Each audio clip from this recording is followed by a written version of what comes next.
All right. Well, during this meeting at 7:06, we have roll call. Select board present. We have Carl Haynes, Terry Redfield, Chris Fenton, and Isaac Yackel. We have Highway Department, Chuck Delphi, Philip Mahar. We have listers, Sally Akey, and town treasurer, Jenny Tokimoniak. Members of the public, we have Joe Gunter. And from the planning commission. Thanks, Steve Harrington from the planning commission. Thank you. Moving on to additions or deletions of agenda. Probably personnel and potential legal. Okay. And executive at the end. Moving to approval of minutes, June 25th regular meeting. So move to approve the minutes. July 25th or June 25th regular meeting. Thank you. I'll second. Any further comments? Hearing none. All those in favor? Aye. Aye. Thank you. On your agenda, Yeah. I do believe our next meeting is not the 16th. Okay. Yeah. 23rd. Yeah. Thank you. Not that I know of. Yeah. Night's still young. Yeah. Yeah, I was going to say. That's true. Thank you. Yeah, we'll get that corrected.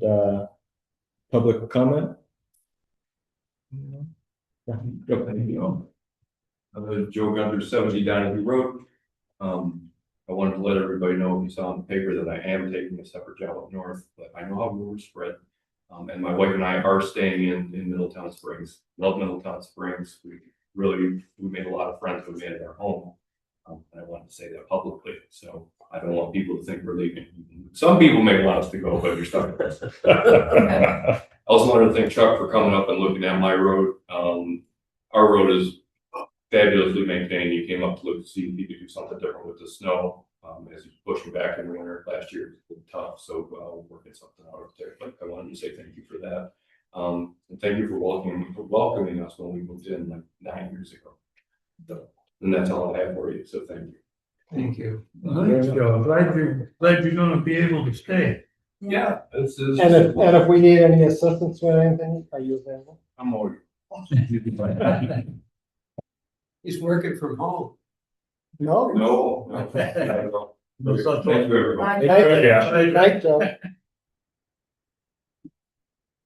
All right. Great. Any other public comment? Hearing none, moving to town officers' reports, move to the treasurer. Jenny. I would like to start with the closing of the fiscal year and the tax rate, because it all ties in together. And that's why Sally's here, I think, to talk about that too. But I sent you all out a financials this afternoon. I'm sorry it was so late, but it was a lot of work getting it all together. So if you haven't had a chance to read it, you can do it another time. In the meantime, I've prepared a recap of Thank you. what the year end looks like right now, and the numbers, except for the numbers in the top gray box, they match exactly the what's on the financial reports, but just kind of more a different way to look at it: town versus highway, expenses versus revenue in a recap. So bottom line is that we had enough surplus in highway, $33,539.20. And in the town, the warning said that the first $25,000 in surplus would go to tax stabilization. This up to the second $25,000 would go to the municipal facility surplus. And then anything in excess, which is $4,571, would go to affect the taxes going forward. So,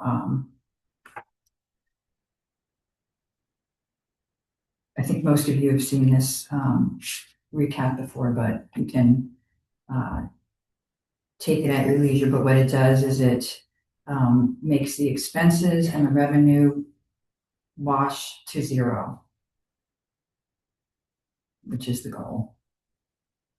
So the excess, excuse me, the excess surplus could or will be added to the tax. Yeah. So it's almost there. Yeah, because I think that's what exactly what the warning said. It should help to. Perfect. Yeah. So that was really Thank you. So if you all, when you do get a chance to digest it, if you have any questions, just let me know. Okay, so then that brings us to the tax rate. Because I had to do all this end of the year work to see if there was excess surplus to add to the tax rate. Right. So the way it's set up, town at the top, highway at the bottom. The budget to be raised is what was warned at the town meeting, and the town voted on it.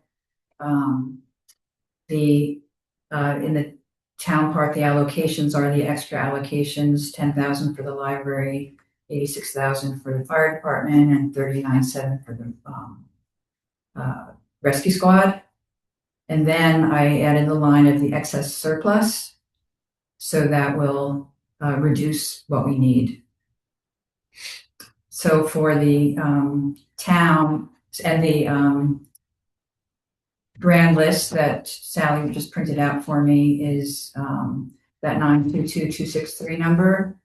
So that number, if you divide it into the total to be raised, gives us a automatically calculated tax rate of 0.526634.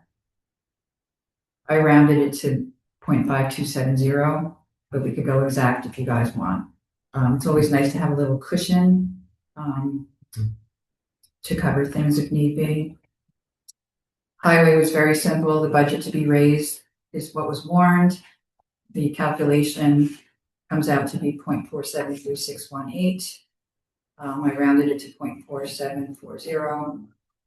So if you add the town and the highway together, it's about 1.9% increase over last year. So just to give you something else to look at while you make your decision if you want to putz around and then go up this. This is a recap of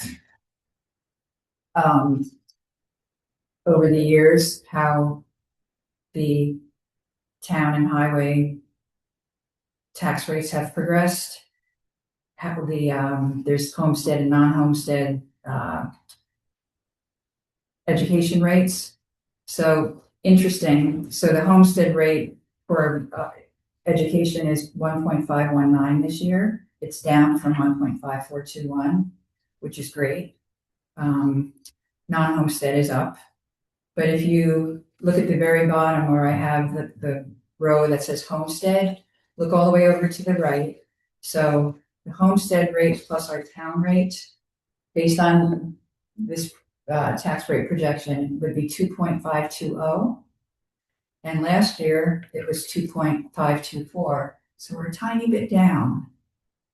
And the reason for that is even though town highway was a little bit higher, the homestead education rate was lower enough to compensate for that. So I'm going to thank you guys for a good job on the budget. And then it was serendipitous that the education rate came down a little bit too. So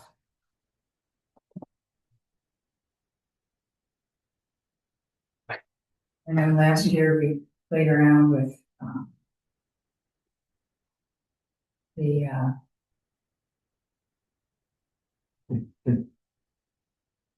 rate, the rounding it or not. I don't know if you guys want to do that or just leave it as it is. It gives us a $690 coverage, and I like that a bit because we're still at the first phases of the grand list and things could change a tiny bit. So it might eat that up and more. We're taking the chance or not, so. Mhm. You don't have to make it be zero if we wanted, but just feel like being a little cautious and, At the 1.001, you're saying? yeah, if you look at, oh, so Chris, yeah, you haven't seen this. In each section, there's an over section. A row that says over.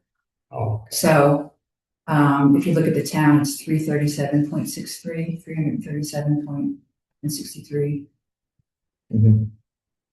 Yeah, that means that's a cushion. Yeah. Based, which is the difference between the pure calculation and rounding. Mhm. So that cushion might help if the grand list changed.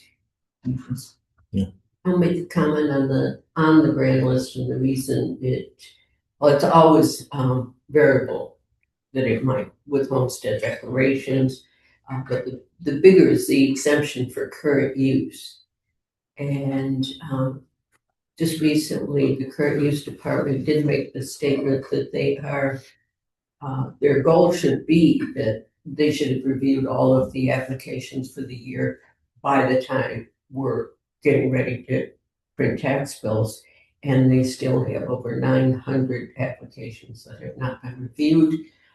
There is in that category one very large one for Middletown Springs. Most of you were probably aware that the Fowler properties were all combined into one very large parcel. It is in current use, and that is one of them that has not been completed. So the current use exemption on that could be fairly sizable and make a difference in the grand list. We tried to estimate it as best we could to decrease the impact that it could have, but that is still outstanding.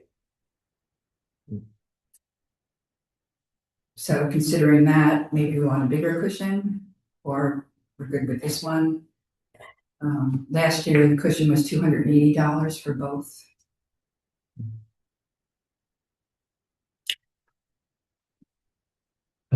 The cushion, or so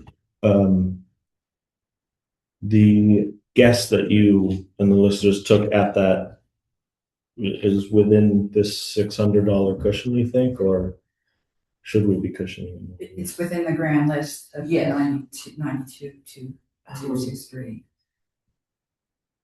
I would think that it would be within that range. And that's the big one that you can think. The big one that's outstanding, but because we did estimate.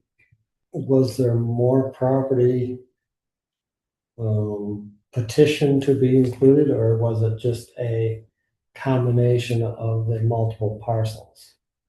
I cannot answer that for sure, Carol, until I see what they've ended up with. They may actually have taken some more out of current use, but we haven't seen the exact, the final figures yet. But it is a large parcel of land and a lot that does get enrolled in current use. So this total $690 cushion, it comes out to about $1 a property. So $1.20, something like that, so. Yeah, I'm definitely comfortable with that cushion. Yeah, That you know with there. it's not a big cushion, but it's better to have, a little bit. Yeah, like Yeah, typically I think we've it's- had like $600 to $800. One year it was $1,200, but last year, like I said, it was $280. So we're really trying to keep the rate down last year. Yeah, I think that's a good number. I guess the question is the tax stabilization fund that we added 25,000 to this year. What is our goal, and when are we planning on using that for tax stabilization? because we come into the year with 15,349 is what it's showing in the town report. So then we added 25 more to it, so now we're probably with interest around 40,500 in that fund. Mhm. I'll speak for Patty. I think the thought process is to save money in case we get into a jam where we have a deficit in our budget to cover that. Yeah, I would say we wouldn't need to use it on a year that we've naturally kept the increase to within 2%. What is it? 1.9. 1.9, right? So this doesn't seem like the kind of year that we need to break into that. Well, the real simplified version is Jenny said, the real simplified version was more or less to try to stabilize the rate, you know. Small towns typically or historically sometimes can have wild swings in the tax rate. It doesn't take much to really affect, you know, when you only have 500 properties or whatever.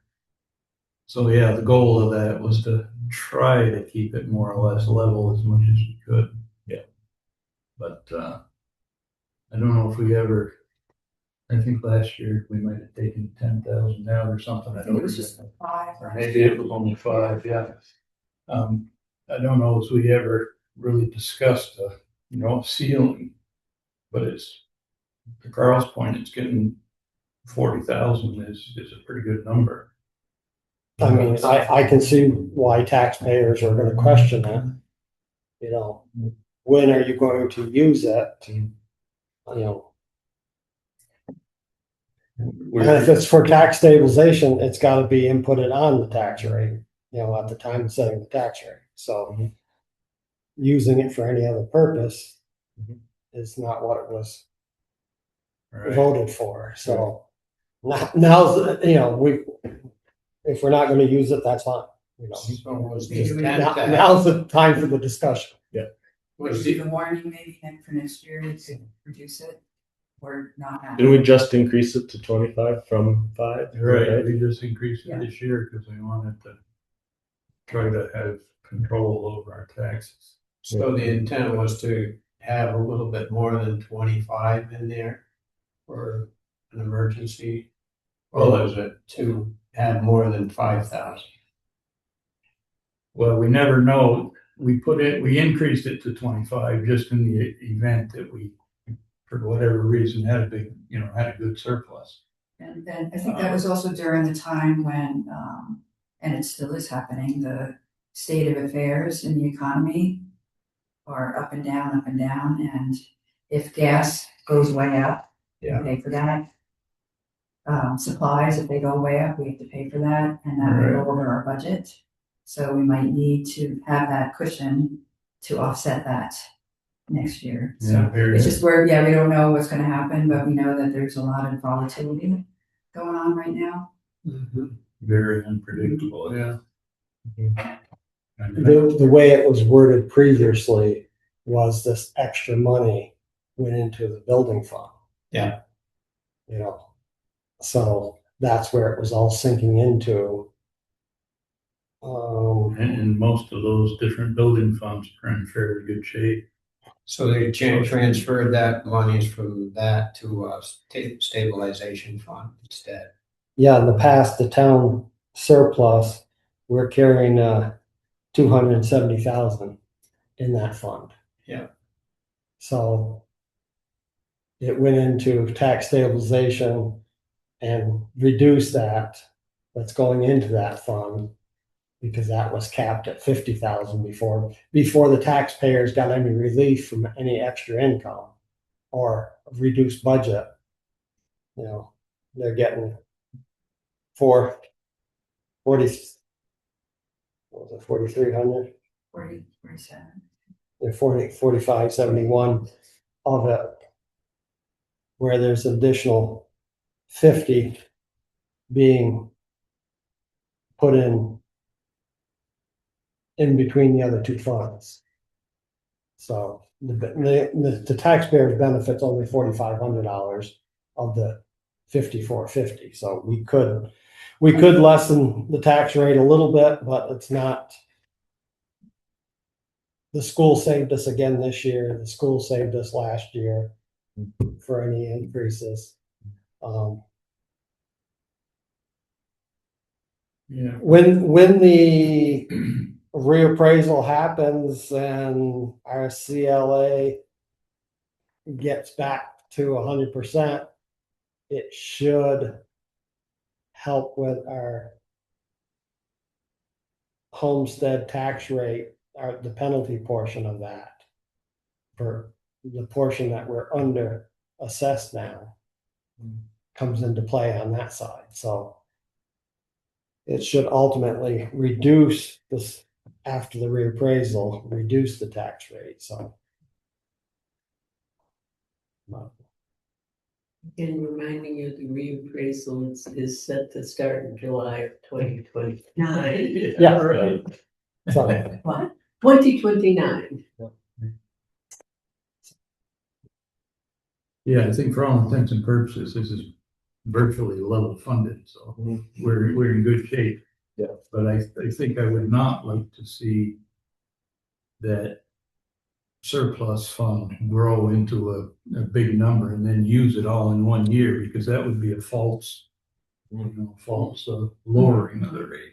If we use a little bit every year or whatever, Yeah. or half of it or whatever, but Or have a target. if we took it in one big chunk, it'd be the same thing that we were trying to prevent. Right. And we've done that before too, and we got in trouble for it, right? People loved it when we used $70,000 to reduce taxes, but the next year we didn't have that, so. Like, why did taxes go up so high? Yeah, Even though we last kept year, pulling the one. nobody does remember. No, they don't, so. That's not steady. Yeah. It's good. So after this 25 added in, where you said we're around 40? Yeah. In that fund? Is should that be about a comfortable, like, what does that even change on the? Well, roughly, isn't it roughly 10,000 equates to about 1 cent on the tax rate, roughly, based with a grand list of 922,000. 1 cent would generate that. Right. Would generate $9,000. So. Yeah, so I agree with everything being said. We don't want it to just grow out of control, but it's also on the smaller side right now as far as preventing any major swing anyway. So we probably don't need to use it this year. Or, Yeah, it's nice to have it out there that we can use it if we have to. Yeah. Great. With that all being said, can we move to approve the tax rate that Jenny has presented to the board at 1.001? We can, and also move unless yours was a motion. You so move and I'll second. I'll move that we adopt the tax rate and the calculations as presented here by our town treasurer. 0.5270 for the town, 0.4740 for the highway, and the overall rate 1.001. I'll second that. Motion has been made and seconded. Any further comments? Hearing none, all those in favor? Aye. Great. Thank you, Jimmy. Great job. Thank you very much. Send us around, please. Anywhere? Yeah, how about, yeah. Yeah. And we can't get those ones. And while you're signing it, what has to do with the whole tax thing is and Sally talks about it every year, is the penalty on late filing of homestead and non-homestead. Yes, the penalty rates that are set, it's, if the homestead is less than the non-homestead, the penalty for late filing is 3%. If the homestead is greater than the non-homestead, then the penalty percentage is 8%. And I think the consideration there is they're trying to play the system and say that they're going to not be a homestead and hoping that the rate will be less than the homestead rate. This year, in past years, we usually have 5, 6 people that have filed late and will be getting the penalty. This year, we're in an interesting position. No one who has filed to this point filed late. So right now, nobody would be getting penalty, which I think is a very positive statement to the treasurer, to the listers, everybody else that keeps saying you gotta file a homestead. There are several people in town, however, who should have filed, have not filed. We've notified, listers has talked to them, and we may be reporting that to the state if they do not file. So there may be a few late ones. And I would recommend a penalty because the people we're dealing with there, it's not like it's somebody brand new in town. It's not like, we try to reach those people and talk to them about it. It's at least one of them is, I had my accountant file for an extension and taxes. Well, that's fine, but that's nothing to do with the homestead. That does not get an extension, and people should know that by now. So I would recommend 3% penalty. And that's what we did last year, I think, Yeah. right? That was 3% on homestead. Pardon? Was that 3% on homestead or just 3%? Yeah, it's 3%. Just 3%. Also move. Does that include the 8% for non-homestead? Yeah, 3% homestead and No, it's just 3% on the person. The 8% would be, because the percentage is set by the state. If in the town, the homestead rate is less than the non-homestead rate, it's 3%. If the homestead rate is higher than the non-homestead rate, then it's an 8%. How does that happen though? How does that get higher than the non-homestead? I honestly was going to look through the whole state to see if there's anybody in that condition. I'm not really sure what within a particular municipality would have that happen. Right. The last time it happened was fiscal year 17-18. Let's see. On this list. yeah. It was only by a slight bit. I thought there was one a few years ago, yeah. And there was a reason back then, I can't remember. Yeah, I don't I can't remember remember. what the It's all based on. So filing for homestead increased your taxes back in 17-18. essentially, yes. Based on the additional above the state educational threshold, any additional expenditures that was done by the school. That's what brings that tax rate up above the statewide tax rate. So that's, back then we still had a mortgage for the construction and all that would come into play for an additional rate. Gotcha.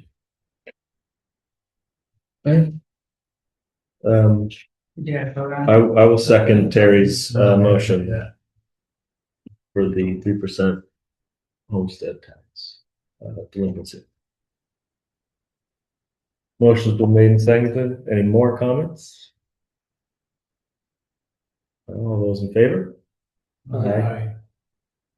Thank you very much. The motion is passed.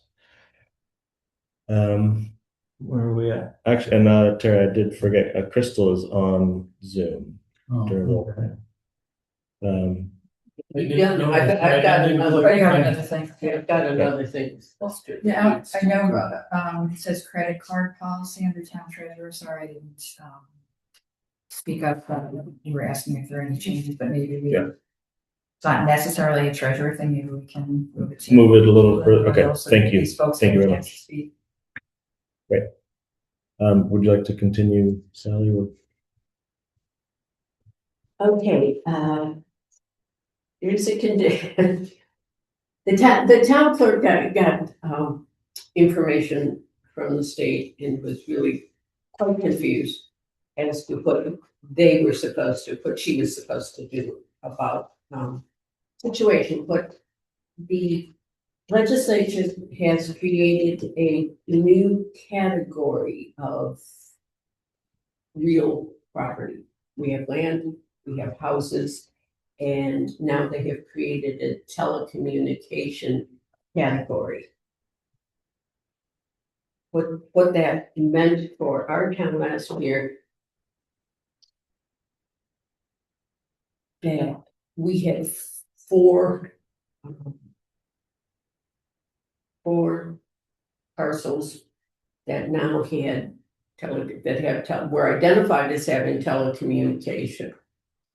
And, or they were created and they have, the easiest way I think to understand that, one of them was the cell tower that we have. We assess the land under the cell tower. And land is, that's pretty easy to understand, that that's real property. The structure of a cell tower has been defined by the state. We consider it an outbuilding, and the state helps us determine the factors on this.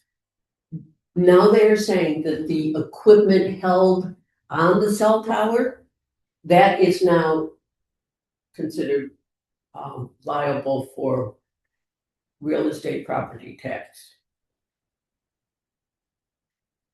So that's the situation. That is the situation. The parcels were identified by the state. The state hired experts in the different categories to assess the property. All the town was given, all the towns are given is just, here's the business, here's the account, here's what the assessment will be, that you will make will be. We have 44 in that category. VTEL is one of them, and VTEL has a building. Yes, they've always had that, but this is covering all of their landline equipment. Also, yeah, it's Overwhelming. sort of overwhelming, yes. And then, and there, since that category had never been assessed before as real estate, there was an increase in their tax owed to us. Comcast, we've had an assessment for Comcast under contract in the past. It's no longer under contract, but they gave the same amount as the assessment. So Comcast should be happy enough. The cell tower, the value of the cell tower, even with the equipment on it, was decreased. So we lost a little bit of our grand list value there. And T-Mobile ended up with an assessment for their cell, I don't know exactly what, I can't tell you, about $13,000. They did not appeal. The procedure that was set up by the state was that these companies and these Comcast and VTEL were the two that did send our district board a letter saying they were going to agree with their assessment. Our directions given to us by the state would be to deny their grievance. Because we have absolutely no idea. They were saying they were going to be asking the, how the equipment was identified, what kind of formulas were used to do the assessment. And obviously, since we were only given the number, all we could say is, I don't know, and deny their grievance. We did that. They received, and we have a letter that came from VTEL, and they included, this is the letter back saying that their appeal was denied. What they are doing now, the next step, and it is called get the term again, it's called the stipulation. I guess this is a stipulation letter, and it's called a stipulation, the legal term.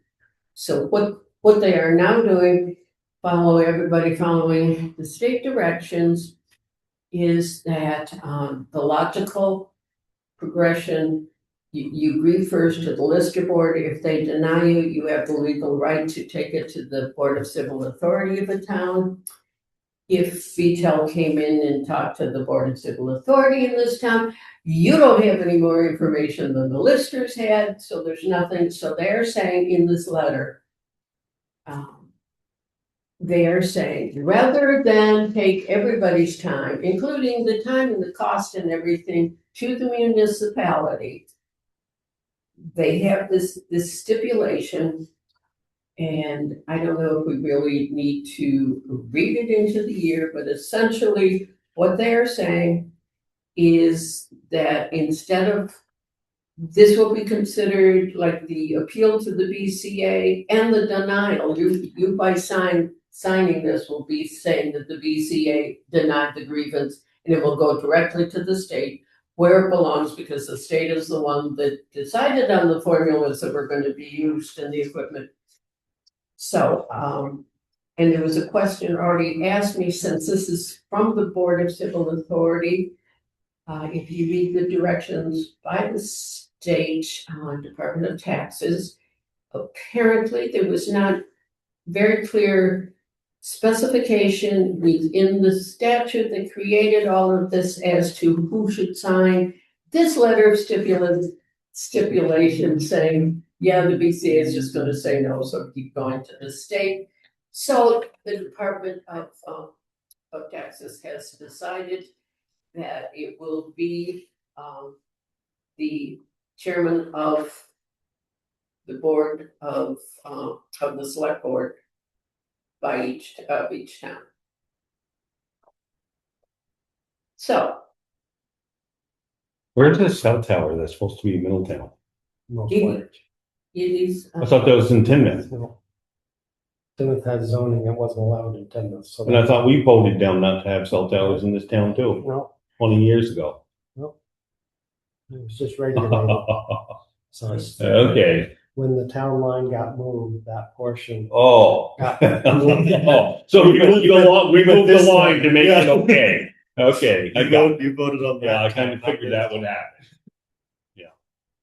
I still visit the town, but at the time, but now it's By a couple feet. Middletown and Pretty much. yeah. Yeah. About the back of a Exactly. cell tower. Exactly.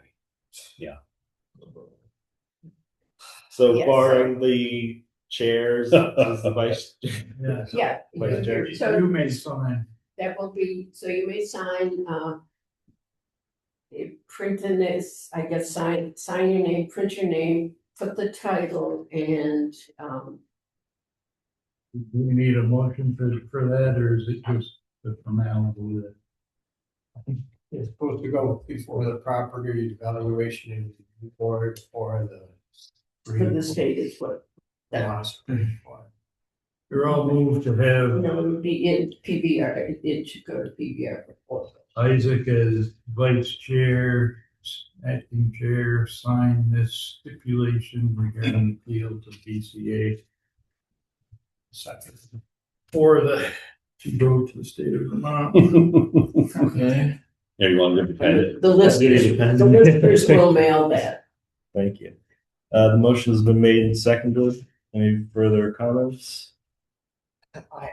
Through this whole thing, I guess my question is, why isn't this an action of the Board of Civil Authority and the chairman of the Board of Civil Authority signing it? Mhm. You know, would only make sense. But they're just It's trying to- to streamline it, knowing To that avoid a BCA meeting. wasting everybody's time.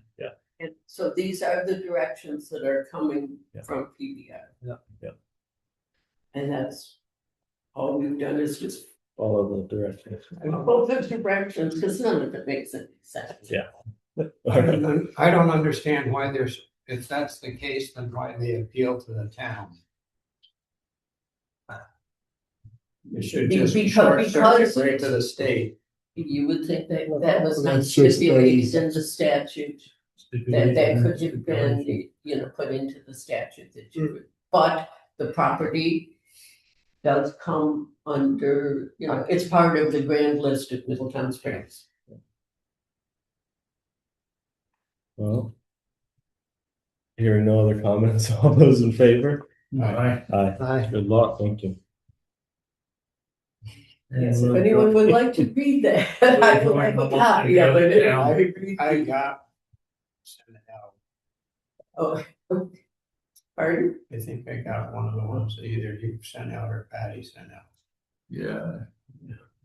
Forget when that was. Well, didn't have a signature page, I thought. Well, she wasn't sure what to do, who was supposed to take the first step. And And it is the owner of the equipment at this point. He's the one that made the first step. They signed it, sent it to us, we'll sign it and send it back. Thank you, So sir. yeah, thank you for figuring all this Well, I out. don't know why I went to the town clerk. Because they had It's all very- no idea we at least had the background and put the figures in our grand list. And how much of an increase is VTEL that they're basically appealing to the state now? That, I think they're appealing as much as anything that they have, the whole concept that the equipment is liable for property taxes. That I think that's what they're doing. They're just making a Sure, statement. but it's, yeah. how can that, something sitting on the cell tower or that line standing right there be considered in the same category as that building, as that land?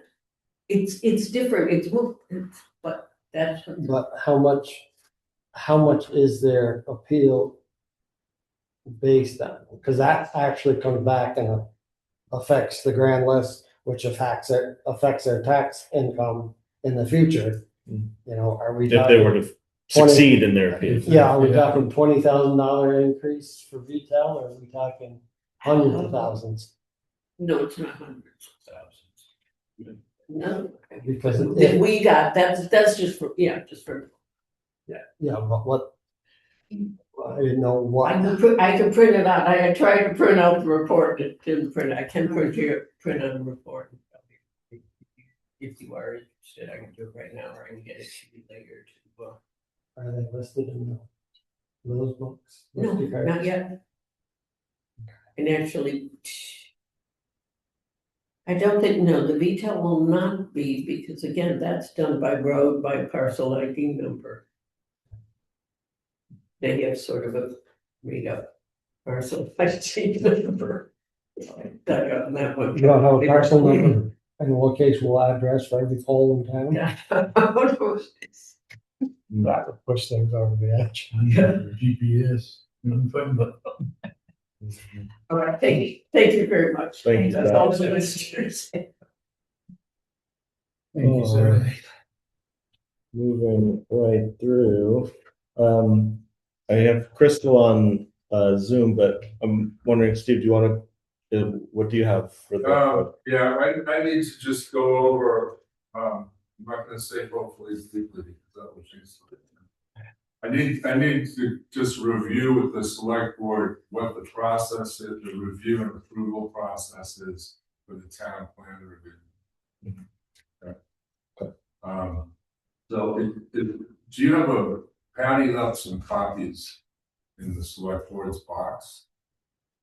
Do you have but that's it. So this is from the regional planning.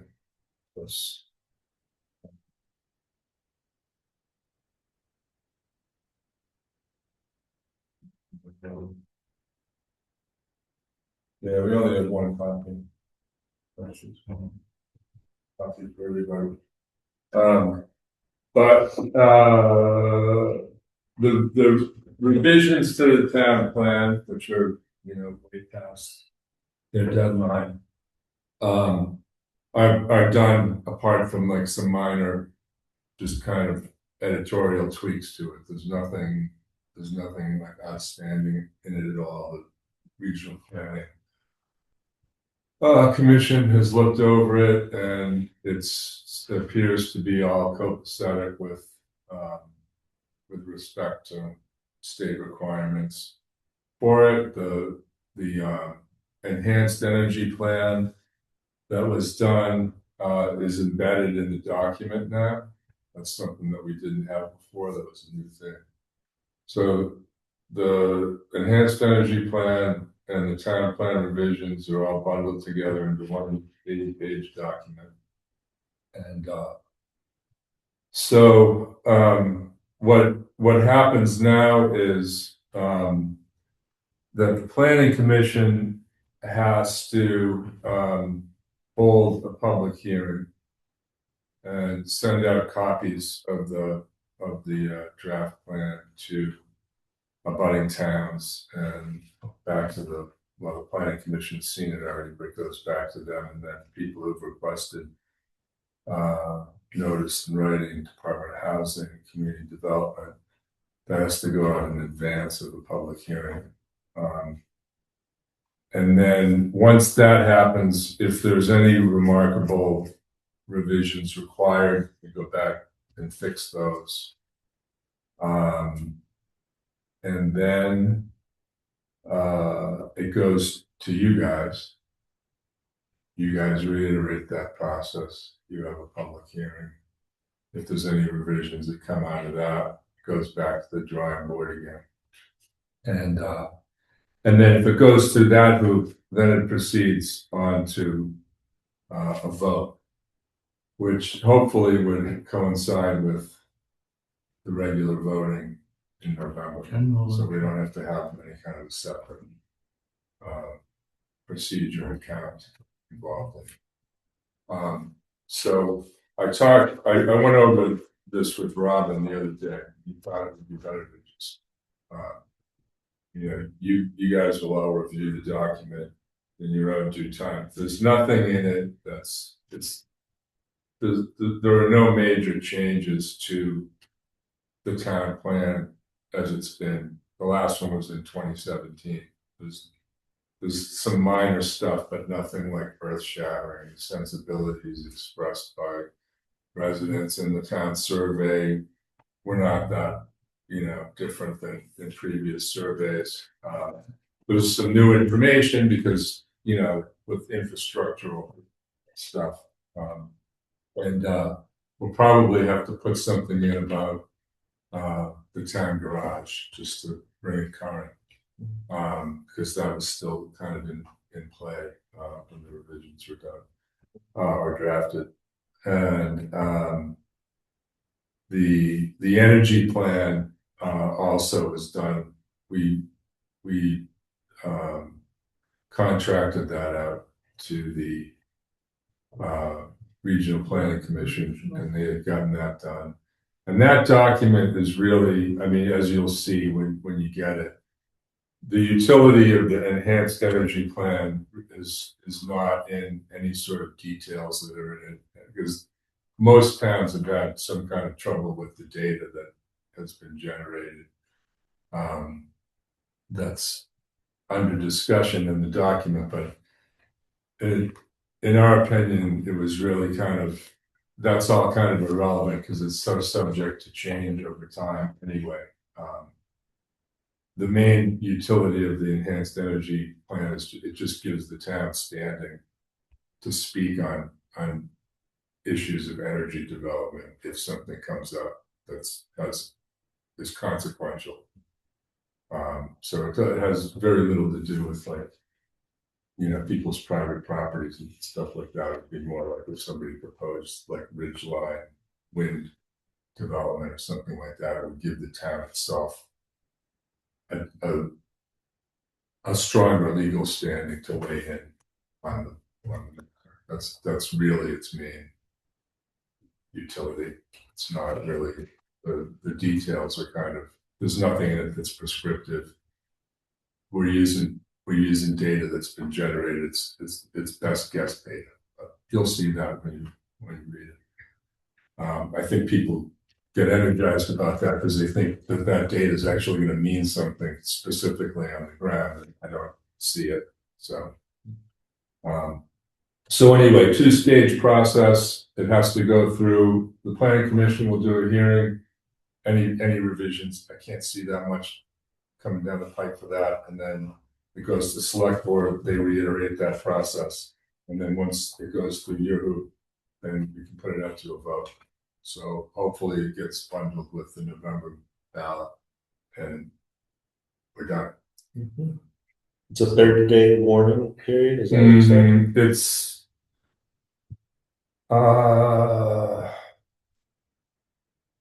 yeah, well, yeah, we have to, when we send it out to the abutting towns and all that stuff, that has to happen 30 days before the hearing. So we've got to, that's. And the same for the select board as well, so we're I talking. think so, I think. Is there enough time between now and then for the November? Yeah, as it stands right now, because the dates that they put on this thing we're actually deleting those. I talked to them today because they thought we weren't going to be able to meet until like September, which is misunderstanding on their part. But we should be able to have the hearing notice and the document and everything able to go out before this month is out. And then we could probably, arrange to have the public hearing like right around cusp of, maybe just post Labor Day or before. I'm back from, I get back, on the 19th of August, so I can see what we do the last week of August for a public meeting for the planning commission. Then maybe we go to you guys. And as long as we conclude business in October, sign on, right? What's the time? Is it different for a normal election than it is our March? We had to get our stuff in order for like 2 months ahead of time, didn't we? We had to get everything done by January. Yeah, wouldn't have to be warned and stuff, usually not less than 10 or more than 40, or most of them are worded that. But even just like to get onto the ballot and have all that stuff written up. But if that timeline works, then yeah, if it works, I mean, if it gets bumped, it gets bumped. Right. We'll just get it done as soon as possible going forward. It's ready. Right. So finally, but it's not. It's just it's 80 pages, so it's not. It has all revised maps, and that's changed. The basic stuff that came out in the survey and all that. There were a few shifts, but nothing earth shattering. Appreciate all your work on it. Well, it should be done soon. I'm the only one with technology. It's just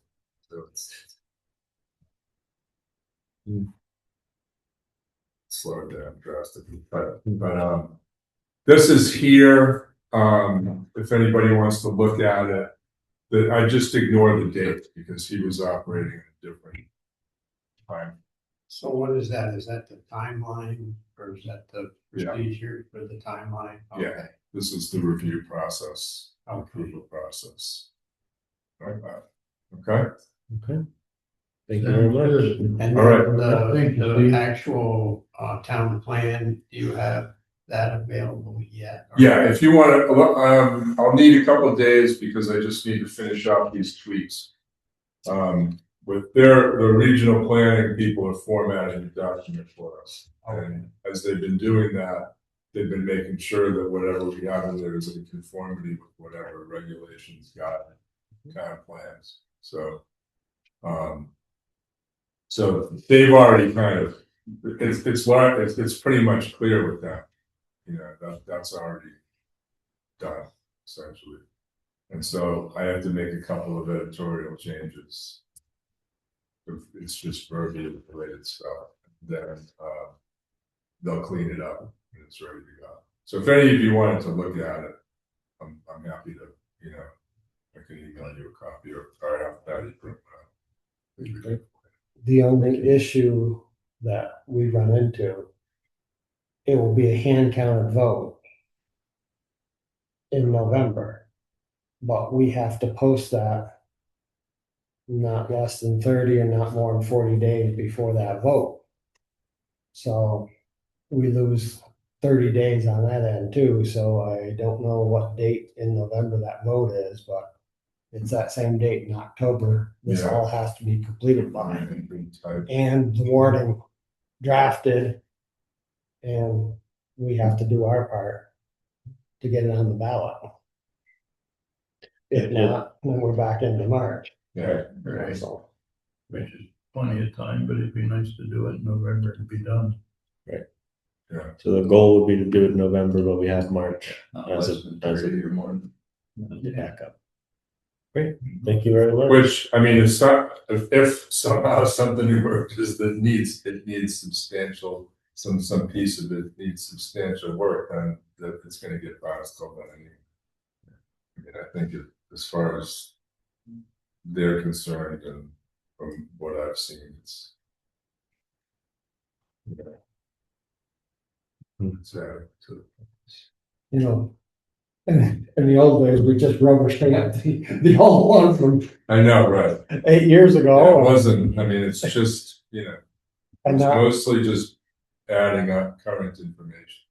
Doesn't a lot of change. Yeah. What people want, how they wanna do it, so. Mm. it used to, Yeah. it could have been simple. Yeah, That's a state thing, though. Yeah. that's what I'm starting to realize, they really like their complicated combos. It's everywhere. Yeah. Well, it's a bitch to be a small town. Yes. Yes, yes, it is. So anyway, should I just leave this out here I think so. for you guys? And like I said, if you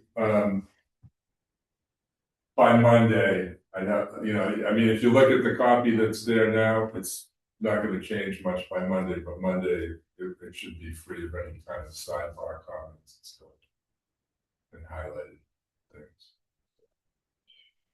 So, Thank you for your dedication to it. thank you so much. Thank you, yeah. I think that might be an extreme use of that word. Persistent, I don't know. Anyway, it's almost there.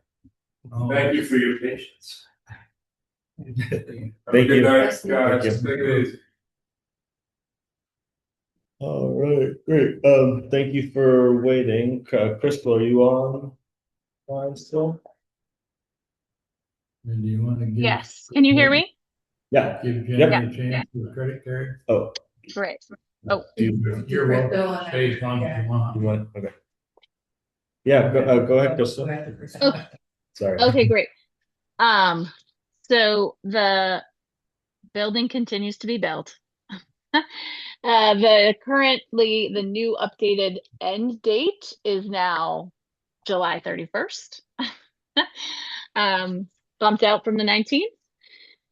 So they poured the concrete, which you've seen. They're finalizing painting inside and all of their trim work. They've installed the kitchen. I think appliances are coming. They were supposed to come the same day as the concrete, so they got pushed back, but they'll be coming soon, and those will be installed. Countertops are in. Electric being fine. All those things are being wrapped up.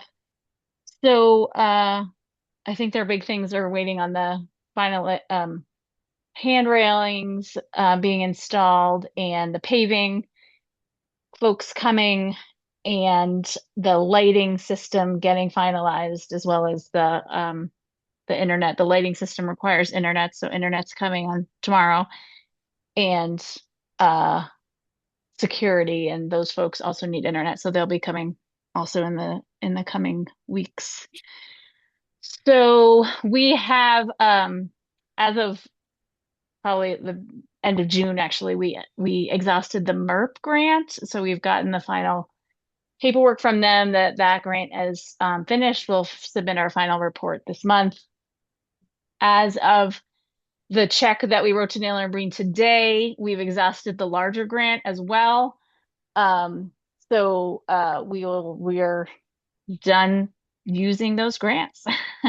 So we'll be sort of wrapping that up. There's some work to do around with the Department of Libraries for the larger grant around accessing the contingency money. So we'll be working with them to get those that reimbursement happening. This last payment will happen. The reimbursement will have to come from that contingency line. So there's just a little bit of extra paperwork around verifying that the contingency was needed, and it was needed for the things that the grant was given for. And we've got plenty of documentation around that. So we'll be working with them to do that. I do have a change order, which I'll bring down and have Robin sign, but it's a change for 114,035.61. It is for the more of the heat, propane heat install, and then also the site changes that you all went down and saw and were eventually mostly completed, but the paving is yet to be done. So that needs to be signed. That brings the guaranteed maximum price to 1,700,111.36. So if you could vote on signing that, and then I'll leave it for Robin to sign. Fundraising still continues to go well. We're very close to being halfway to our goal, which is great. The direct door mailing should go out this week. It got hung up at the printers for a little while over the holiday. And then we'll be launching the online version once we have kind of our video set.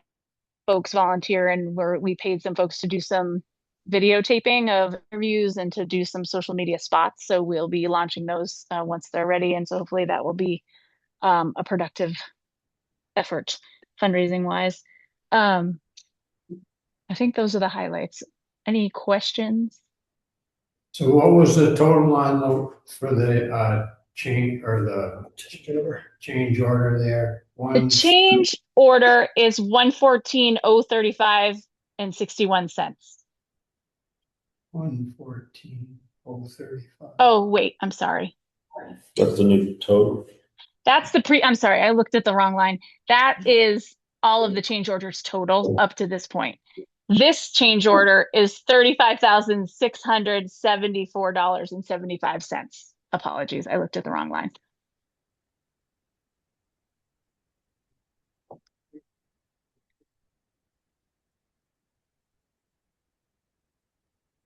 That's the one that the 35,674 is what Robin we want. Yes, Robin? that is the difference, right? From prior, exactly. The 35,674.75. That's for the site work changes.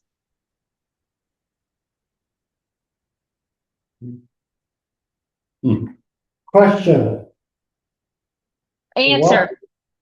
What is the status of your parking area?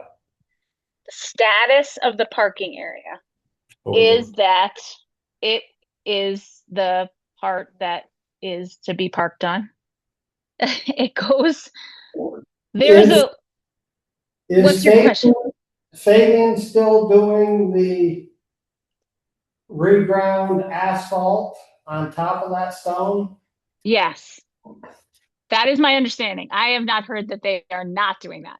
They're doing reground asphalt on the side strip past where there will be grass. There's one section that's not planted grass. I assume that's because Fabian, when they come to pave or whatever, there'll be more work to do and they'll have to disrupt it more. And so that's why they didn't put seed on it. I don't know. I think in my mind's eye, there's one section that doesn't have seed yet. My mind's eye could be wrong. But who's paving the front portion? I think I don't know. Isn't Fabian who's I don't know. I don't know. I assume it's all the same company. It's paving, reground, paving, real, it's all paving. Is that also Fabian? I have too many names of companies. We were told that they were going to get a price to pave out front Yes. And then the reground pavement was going to be put on the parking area. Yes. The parking area, as it sits now, has a lot of challenges. Well, potentially, probably. A challenge is why in what that it's very steep in parts. Yeah, how you gonna park a car there on that slope? Well, I And mean, you just drive it. how you gonna maintain it? How you gonna plow the snow? Where are you gonna plow the snow off that slope? Yeah. Becomes an issue. Yeah.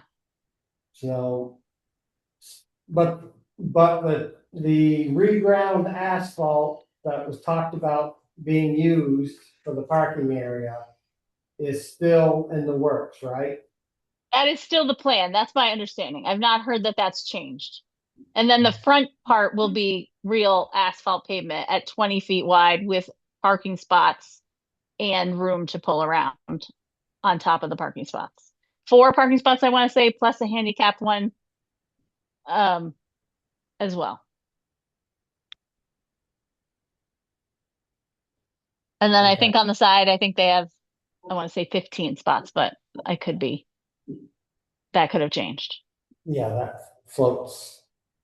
depending. Yeah. Okay. Okay, well, thank you, Crystal. We need a vote on the change order. What's the number again? 35, 674, 75. I believe the number. Yes. Right. I so move that we approve the change order I'll second. for the 35, 674, 75 on for Robin to sign off on. Thank you. Motion's been made and seconded. Any further comments? Hearing none. All those in favor? Aye. All right. Thank you so much. Thank you, Crystal. Any On other that- questions? On the library note, I think we need to go down there again and see what we can do to make it more functional. User friendly. More functional. Mhm. If my estimates are anywhere close, if we come off the blacktop, raising the road 2 foot there and feather it down to the pole, I'm thinking it's right around 250 feet. It would be at least $4,000 worth of Surepack to do it. But that's just material. But I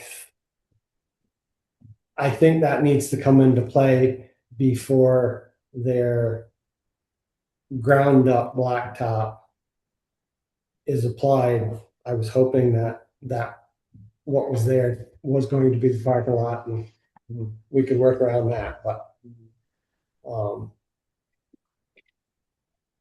You can check with Peter. He would know for sure. I mean, I have not heard that that is the plan. That would be a major change. I would imagine I would hear about it, but you never know with these things. Things shift. But I'm just trying to bring up the schedule, the new schedule, just because it probably would say when that's supposed to happen or when they imagine it's going to happen. Of course, the Fabian's got to come back and I do believe landscape to your sidewalk now, because the sidewalk's above the existing lawn instead of being level with the lawn. So somehow that's got to be blended in. Does it have to be level with the lawn? Is that like a requirement? I don't know. Yeah. Yeah, you're gonna have to bring both sides up. to your concrete now. Instead of Why? being- So you don't have that falling off. You can't run a wheelchair down through there and have that transition off the sides. And that was the big thing, using it. Oh, you mean to like where, like not the whole sidewalk. You just mean like at the ends where people would be No, coming on and off. From the north end to The whole thing. the other end. It needs to be blended, you know, they'll just blend it in with topsoil and then seed it in, but I would assume. Yeah. no. I mean, I suppose I don't know. I don't know what the requirements are about. I mean, I guess. But it's if we raise the road and blend it into your parking area, that would help some.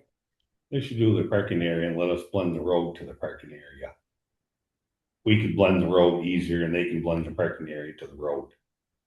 True that. I just, that's my personal feeling. That we can make a better transition, because they're already stuck at that slope. So whatever, if they're gonna put on 4 inches or 10 inches, whatever it is they're gonna put on, it's still gonna be that slope.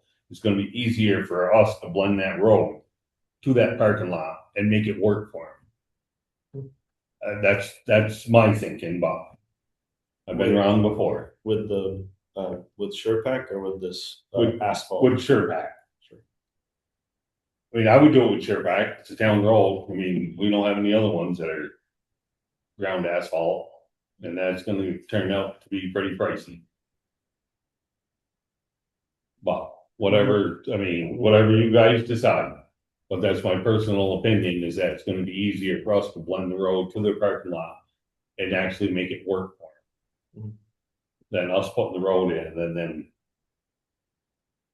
say, oh, we need another 6 inches. Let's do it once, not twice. Hmm. Okay. I just think we need to go down and look at it. I don't know Mhm. if they weren't gonna lay the ground concrete down or the asphalt down, then it'd be best to wait till the contractor's out of there and we do, because it's a town road and it's town property. We can try to make it more user friendly. Yeah, well, that's an interesting, I mean, that's budgeted currently in the build out, right, Crystal? What's that? The pavement? Mm-hmm. Yes, that's my understanding. Is that was some of these site changes that the change order we just got is for. For that was for the ramp itself, right? Just for the general site. I mean, I think is for the general site change. I mean, the change orders don't come necessarily after work is actually done. It's just after it's been discussed and approved and whatnot. So some of that may have been done already, or some of it's not yet done. But yeah, the ground stuff is in the plan. To replace the blacktop that was in the plan. Yep. See the number that we were told was the $1,500 for Fabian's to do it. But we don't know what was already budgeted for the blacktop or whatever. That number we don't know. So, Oh, well, yeah, but I think that number, it's not like it's available. I mean, that number just went back into sort of the whole big number. You know what I mean? yeah. But So yeah, what- they had, I can't remember what they had. They had some block number in for paving, like, I don't know, 30,000 or 25,000, something like that. If we're meeting in the near future, it'd be a good time to just go look at it and see if we feel that it should be accomplished before they blacktop or whatever they're using. Yeah. Or let them do whatever they're doing, and after the 31st July, we do what we want to do Mm. to make it more friendly. Yeah, I like, if we're gonna do it that way, though, I'd prefer to not have them spend the money on chipped up asphalt and then us cover it with sure pack. So, That's what, we don't know how much. I guess the true answer would come from Fabians on what they still plan on doing. True answer's gonna come in the spring, see where your blacktop is. yeah. And worried about covering up a little bit with some crust, with some plant mix versus what's gonna happen to it during plowing season. We'll be shimming it with plant mix to fix it back up again. Okay. Okay. All right. Yeah, Oh. I can't open the schedule for whatever reason. I don't know. It's in a format that I can't open. But so I mean the schedule would say when that paving is planned. They break it out pretty detailed. Um but I can't seem to open it. So I don't know timeline wise what what window of time you would have to, or we would have to make that decision and tell them to not do something, you know what I mean? So like that paving might come on Monday. I don't know. So I worry that there's not enough time to get into that, but I'll try to find a way to get into the schedule. What we do won't affect your project. That's is what I'm trying to say, that Yeah. we'll do whatever we do outside your project. Oh, okay. I thought you're saying that you'd want them to like not put the ground pavement down or not to do, I mean, It's the unknown. We don't know what width they're going to lay that. right. You know, if they're gonna lay 4 inches down there, then at that point in time, we're gonna have a 4 inch lip to get onto that slope. Yeah. Yeah. I think Peter's the person I can email and let him know that you want to get some details about that. Yeah. Because he's the one who would have a better sense of the paving and all of that and who those folks are and when they're planned. Okay, find that out and let me know. Yeah, I will do that. Okay, All right. Sounds good. thanks. Thank you. Yep. All right. Yeah, back to credit card policy. So, I sent you all an updated version, just a couple of slight additions. I can't remember exactly what they were now, Isaac, based on Isaac's input. But I think the task was to clarify who the administrators were and who the users were. Mhm. And I believe that, so that's what was changed, and then we took out the portion about payroll potentially being threatened if there were issues with credit card. So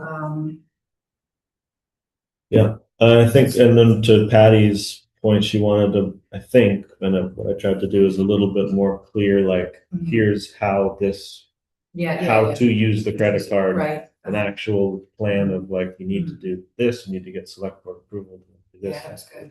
So it's that hopefully is what Patty was looking for. That. I still have a concern about it cannot be used for a vendor that imposes a credit card surcharge or an administrative fee.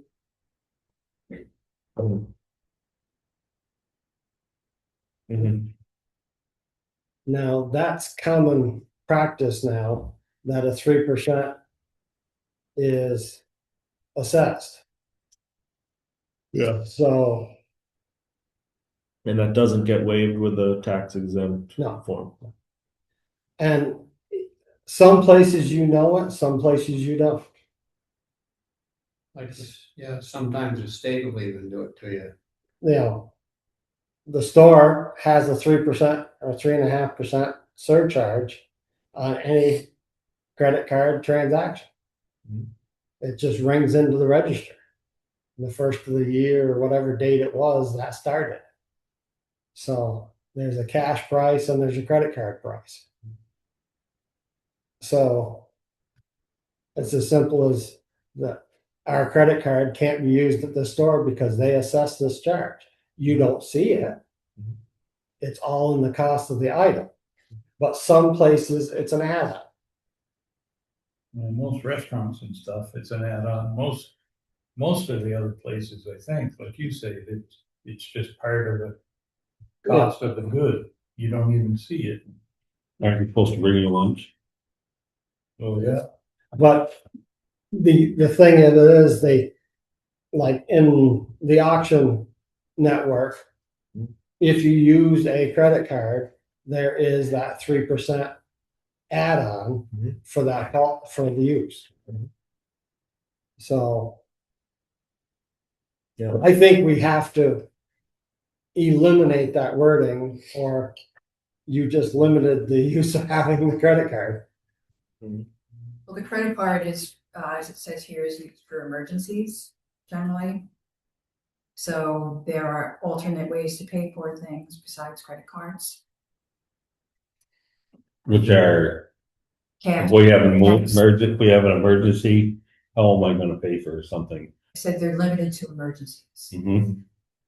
So if that's an emergency, then it's usable.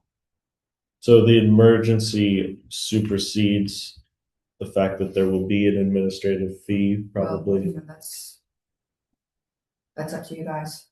Mhm. Right. Fine. Patty, did you get a chance to review the credit card policy? I read it when I compared the two different versions and I printed it out. A copy so that you had it there so you could sign it. I didn't get in depth with it. I was busy. It's been a little bit of a lot of week here.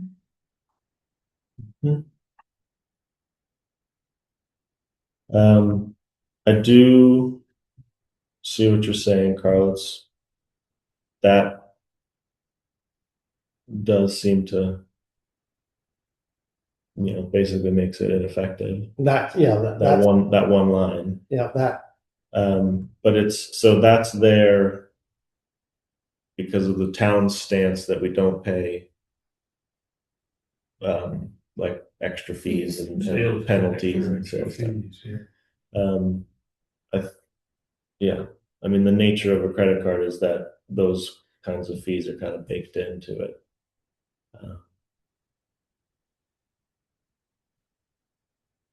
I could go either way with it, I guess. Sorry. Well, what about a debit card?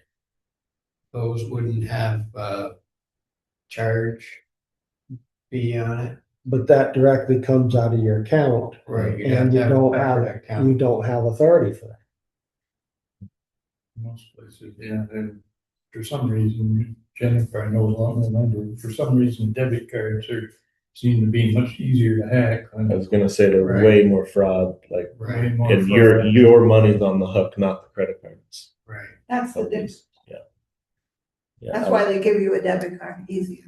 Yeah, give me one. Okay.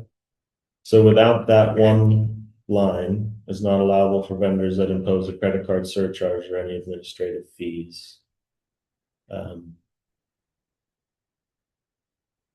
remove that line or it could be a negotiable item if we're buying something You know, if you're doing the auction at the mill or something, maybe you could get a, say that we don't pay a fee, so if you wanna sell it to us, give us a better deal or eliminate the fee or something. Well, so you're talking about like a buyer's premium, Carl? No, there's a Just fee the assessed for fee, using a that's- credit card. Yeah. You know, the store over here is assessing a credit card Yeah. fee. Yeah. You know, When so Yeah. whether you know it or not, if you use a card, Yeah, paying, at some places, they Yeah. add it on. you're paying more than. At some places, they've already just added 3% to everything. Even your debit and your cash, because they know that credit cards are gonna be short, so. Because I know when you do registrations for the state of Vermont through DMV, you'll get that extra on your registration when you use your credit. Yeah, there's a surcharge by the state. Because they're getting charged that anyway. They're just passing it on. Right. So, I feel that we need to remove it to make it possibly to be used if we need it. the rest of the policy, as indicated, it's in the select board's discretion to give it to whoever's asking for it, and with the knowledge of what that, if they're gonna cost or charge a fee or not, so that. It's the Kinda- chairman and vice chairman, right? So the way it's worded, those are the administrators of the physical card, but it's the select board at a meeting needs to approve the usage. So it's, it's. Yeah, so The whole club. my question on that is, our standard things that we already have. We're already paying on credit card. Mhm. So software and things like that. Does that, so So, how do we handle that? so in here, it's, so I have a line of, I think unless we've got it. No, it's taken still out, in there, I'm looking for. So one time or reoccurring Reoccurring. uses. So we could put in something about grandfathering in like already ones, or we'd have to go through what's. For building supplies and Yeah, office or supplies at just- Staples, or like just those reoccurring. things are just, Yeah. you call it reoccurring, but it's not always recurring, right? If I need a new printer, or if I wanna buy this thing, or that thing, or, it's not always, so that's, it's the, how technical are we going to be, and is there maybe going to be, office supplies at Staples are pre-approved, whatever, and when does that have to happen? Supplies for the, toilet paper, paper towels, the things I buy at Target because it's cheaper at Target. That,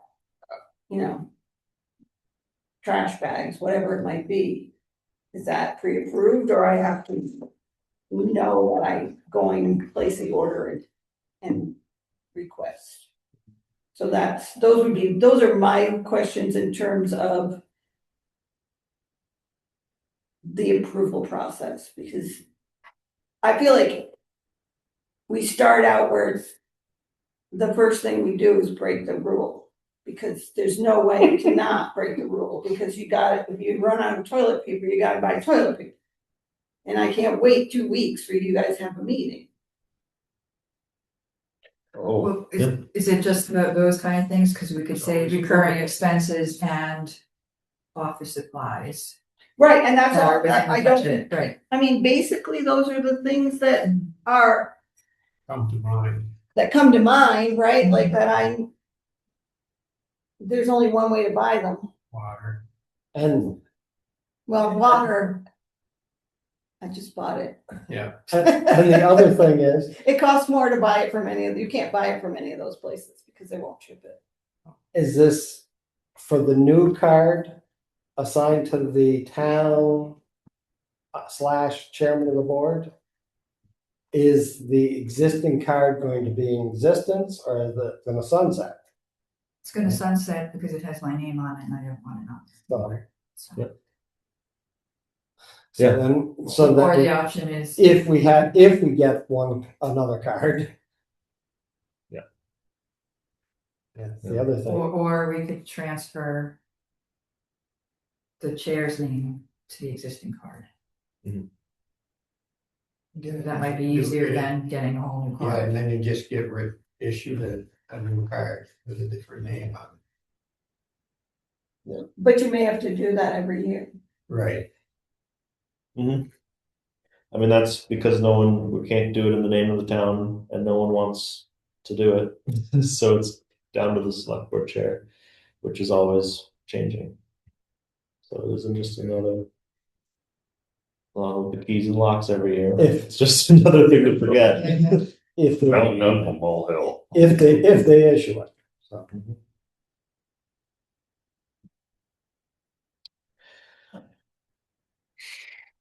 Okay.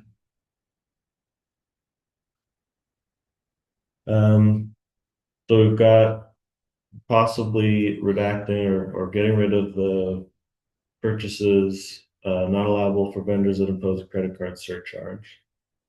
And adding in Not recommended, Recommended, yeah, so it's under special circumstances, There's something not- like that. is not recommended for vendors that impose a credit card. Unless pre-approved, Yeah, put in parentheses, special circumstances may be allowed or something.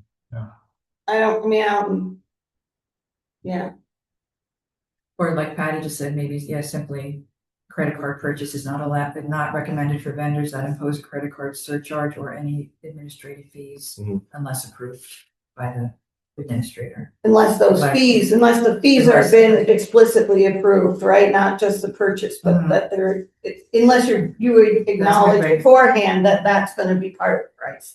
And that still makes your price cheaper than someplace else, and that's why you're buying it there. Yeah. Yeah, good. Okay. Then to your point of what does a reoccurring Yeah, I thing mean or mean, not, so how can we have verbiage that's so you as the clerk are a user, you've been given the permission from the select board as a user at Staples, at Target, like that, like that becomes the right, or be approved. whoever it is, the town clerk, right? The town clerk has to be able to buy paper and has to be able to buy. Or facilities, supplies. Yeah, Yeah, besides facility and office supplies. Yeah. I mean, whether So it's based on a one-time request or a recurring expense or office and facility supplies. Town facility, town. yeah, office ongoing. supplies. Because those are like ongoing So it is, expenses. yeah, It's not a special yeah. expense, right? So if you are gonna buy a computer from I would say a Staples, or you're printer, gonna yeah. buy something Think else, outside that. you should ask.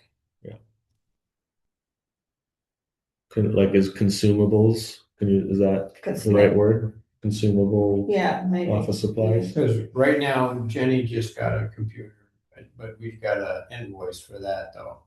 Mhm. So. But we have bought Right, but I'm saying, printers and different things from Staples. right, if we couldn't get it the other way, we'll use a credit card as a But, last yeah. resort. So I got the computer through our computer guy, but I got the check reader through a check reader company. And I asked them to invoice us rather than put it on our charge. That's what can happen. Yeah. Easy to. So that's another way around. Yeah, it's hard at an auction, like Carl said, but one can ask the vendor if they're doing it online. We also have an Amazon account. We bought some. So let me just finish. If they're doing it online, one can ask the vendor to invoice us rather than take a credit card. Mhm.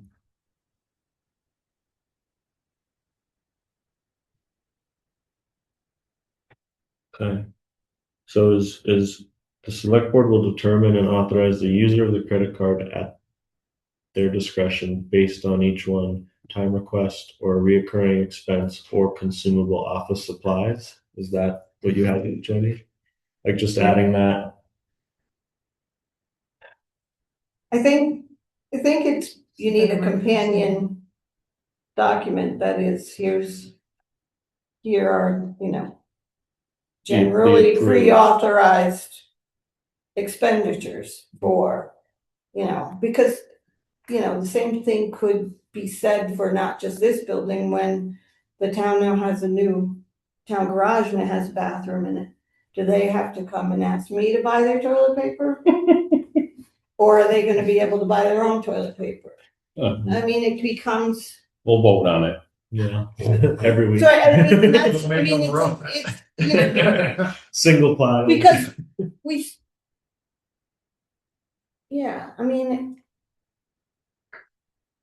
some people, without authorization, then people will go and they'll buy the toilet paper, they'll pay tax on it, they won't get reimbursed for it because it's only $5. But after you've done that for 5 years or 10 years, you get a little pissed off about it. Was everybody? Right, that's all I'm saying, so you don't So wanna why, well, we don't need to set make a mountain out of a molehill over this thing. I mean, if it's gonna be office supplies and you're gonna buy toilet paper, buy a case of it. So if we need some of the town garage, when we get one, we can come up here, we can get a few rolls. Won't that be the most sensible thing to do? Won't that be the most sensible thing? But I mean, I know what you're saying. If we need a paper down there, we'll come and see you. If we need a couple pens, we'll come and see you, because you guys get all the office supplies. And if we can't get a few of them from you for the same town, instead of us having to get some, you having to get some, that just seems like the most sensible thing to do. Can be.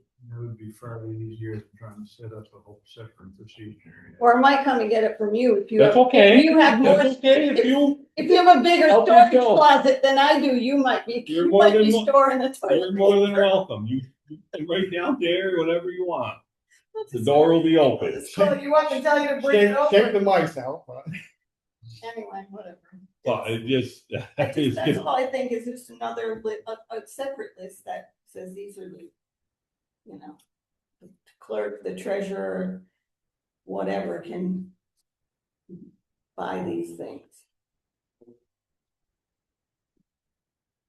without having to wait for 2 weeks for a select meeting. yeah. I mean, that's where the limit is. Yeah, I guess failing to see how this doesn't incorporate that already. Well, So like a little, at the end of expenses of consumable office supplies, parentheses, see addendum, or, like see attachment, and then we could have, like you're saying, a list of, basically it's the things that are already currently being bought on the credit card. And then as things come up, like office supplies for the town garage, those could be added to that as well. yeah, if you think that covers it, then that's fine. I'm just telling you what my concern was by the person who is gonna be pushing the buy now button.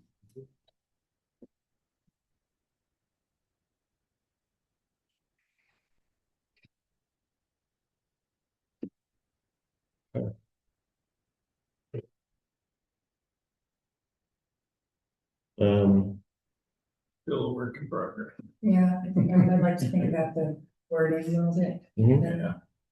The like a kind of policy like this have a more if there's this like attachment with pre-approved or basically already approved expenses, how often can that be updated? I guess is like, would that also be going in the manual as a Probably.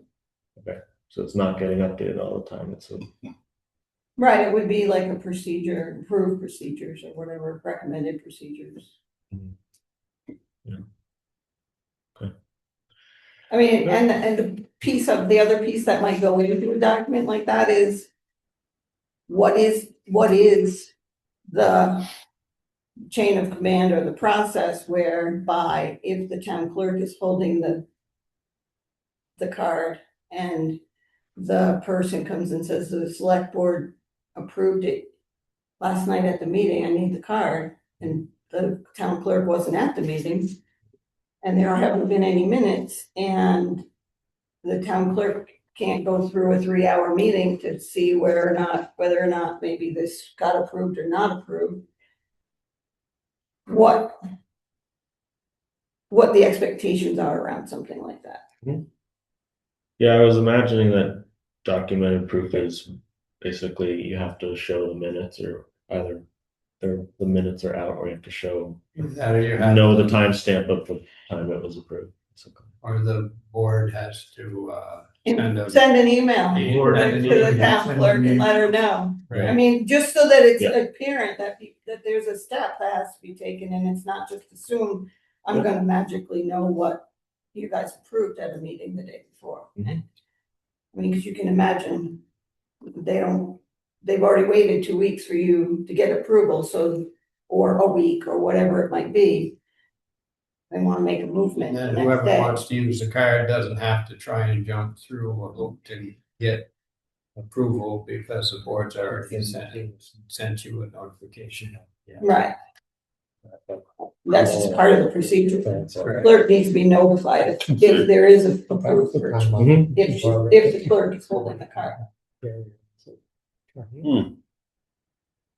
Perfect. Okay.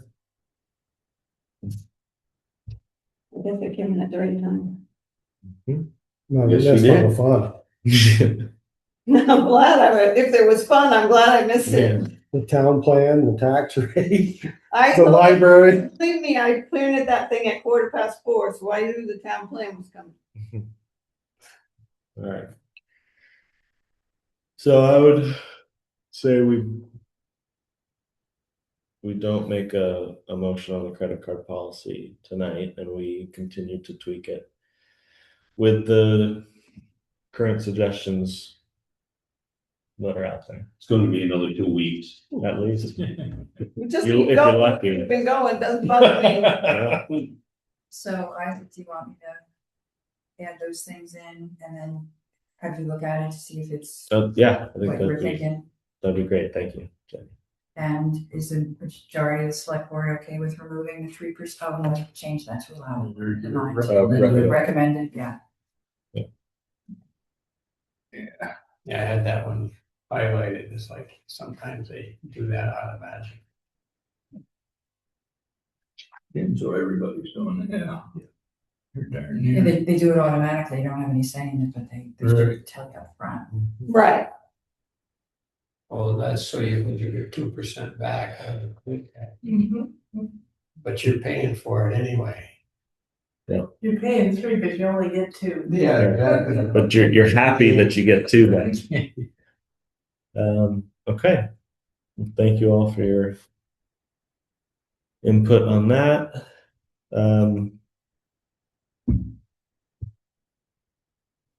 Patty, are you here for anything in the county clerk?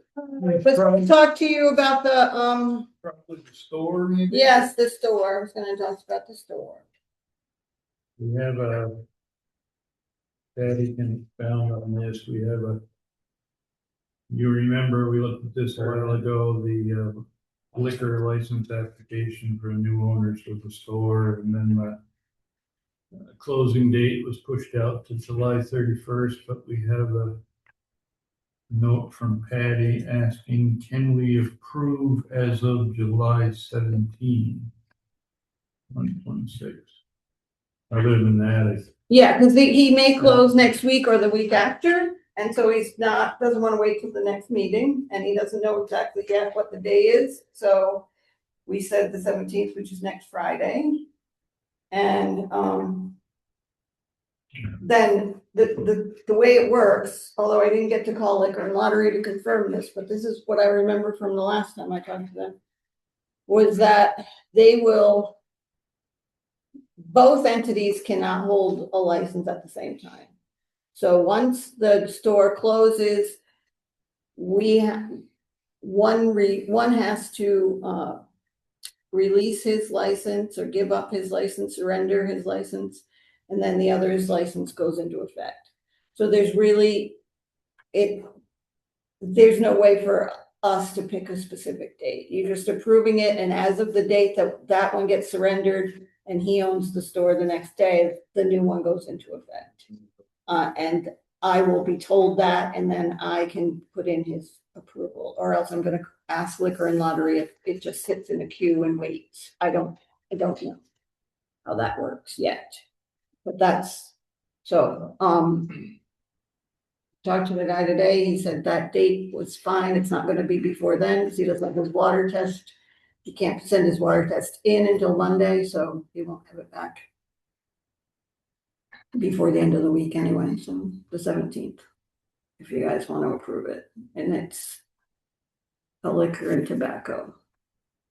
It's not like 17 licenses. I don't understand how it works, but they walked him through it and that's what they told him to do, and so that's what you got. And we just need to approve as of such and such. Yeah, I would say as of July 17th he's approved, and then that goes into the minutes. Goes in the minutes, and we don't even have a place to sign or anything. No, I just type that in to the portal and say the select board approved at their whatever January 9th meeting. I think it's all there as it was last time. It's the same information. Same information, nothing's different other than asking for the specific date. Does anybody have any questions? Otherwise, I'll move to approve as of July 17, 2026. I'll second that. Yeah, and I don't think if it falls through, then no harm, no foul. I just don't do anything with it. Then the old one. Well, will the still be state's the in one that effect. issues the license, right? Correct. It used to be, So I you're used to just have to approved it. fill out a form and bring it over to the store. They print their own form and put it on the wall. In the old days, they had to empty the cooler. And then the new company had to order their supplies. So. I do believe the new way now, they secure the cooler. Don't go back to your truck, you take it away. I will, I can take care of it. Secure the cube coolers so nothing can be sold. You know where I Problem live. solved. The new owner can get their license in place, so. So then, motion's been made and seconded. Any further comments? Hearing none, all those in favor? I Aye. Okay. And Sally came and she did something that she needed to do. Mhm. We all completely understood what happened. We signed it anyway. Tell you what they were saying today on the listserv because I just. this back in the folder.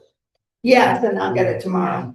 Okay. Somebody's town's lawyer said, don't, make sure you get the BCA to approve as well as like whatever. The whole idea is to not have to have a BCA meeting, people. Yeah, it kind of Was my question. It's an action of the Board of Civil Authority. stipulation state. How can the state? But this is what the state's recommending, Right. so Well, if Herb was here, he was both. well, you also both, you all are both. He's the chair though. Yeah, I'll be sending out election schedule next week and, we'll be testing the tabulator or when I'll see if I can get that figured out tomorrow. I don't know. Today I never had, there was somebody in here every minute of the day. I did say to Steve that we need 30 to 40 days before a November vote. I sent him all that To information. warn that. So. Is he planning to have it on the November ballot? Or a special ballot for it? He's hoping to. Open as of November. Pretty aggressive time frame. Right. So. Yeah, with our backup in March. Yeah, well, it's probably not gonna be, he's never, well, I have to have it by July 20th, it's going on the actual November ballot and getting programmed, so it'll have to be a hand count election. Yep. If it happens. Yeah, it was 4:15 when I printed that, so I didn't really look at it. I have no idea, but it was 7 pages and it seemed like they were repeated and repeated and repeated, but I didn't know why.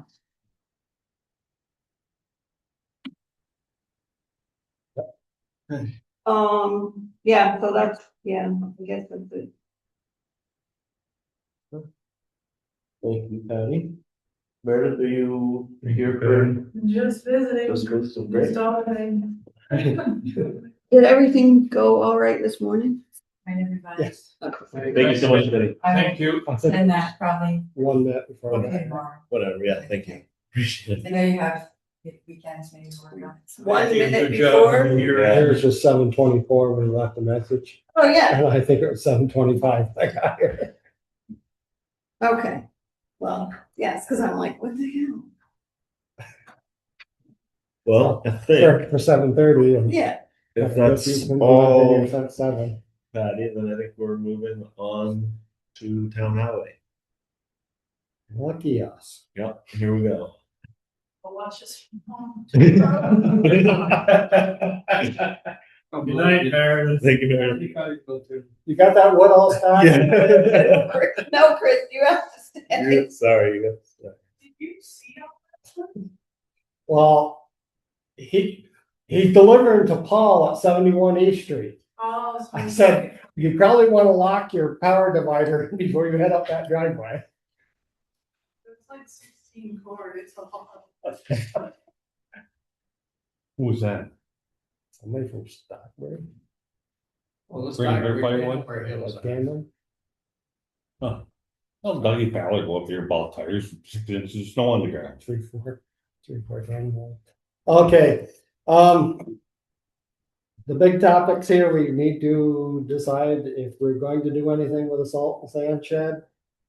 Need to get it in work, or we're gonna be in the back to where we are.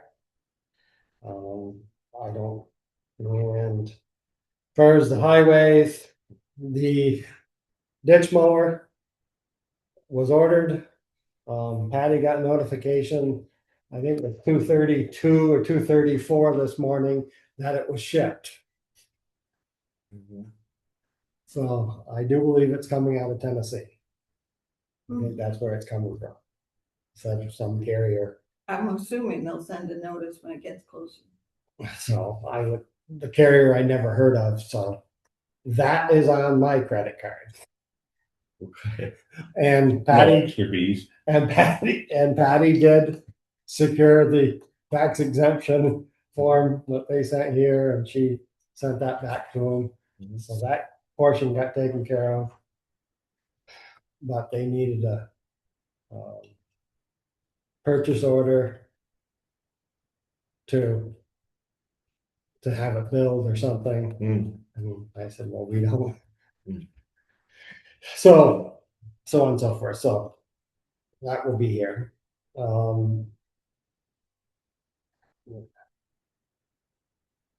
Other than, are we going to get to the garage tonight? Are we going to have a discussion on it? I have a couple things on it. First off, I got, so this is, the Historical Society offered the town of Middletown Springs a continuation on the lease of our current garage until, what is it now, till April. So they've moved in there at their meeting and approved that we can continue to use the garage. That gives us one more winter. without having to scurry and build some salt shed to How house did that them. come about? So what about the salt shed? Are we gonna do a sand shed or not? That's now, it doesn't, now it's just a salt shed. We don't have to, I mean, maybe we don't get to a garage next year either, but at least right now, this winter is, you got a roof over your head. Hallelujah. That's good news for Kansas. So are we gonna go salt free on the sand or we're going with salted sand again? Because if we're gonna cover the pile, we're going with salted sand. Mhm. Because otherwise it's not gonna work. Yeah. And Yeah. I guess I need to know what is the concerns and why is it that we've talked about it since May and we can't make a decision until now? And why are we not going to do it? I guess that's what I want to know. Mhm. You guys are the ones with the answers, so that's why I'm asking. That's why I'm here. Yeah.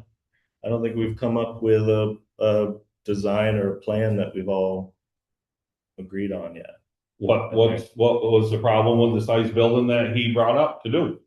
What was the problem with that? Did you have pricing? That's where We did get, we got pricing Price for a 40 by 100 with no add-on sheds on any side. So there's talk of like where the doors need to go. Yeah. There's the idea of it being too short to dump inside other than a blowboy. Okay, why do we need to dump inside? Why? Who is telling you that you need to dump inside? It just, Why? it seems like it should be, every salt shed I've seen around are these big hoop deals. I know it's the wrong spot to do that kind of.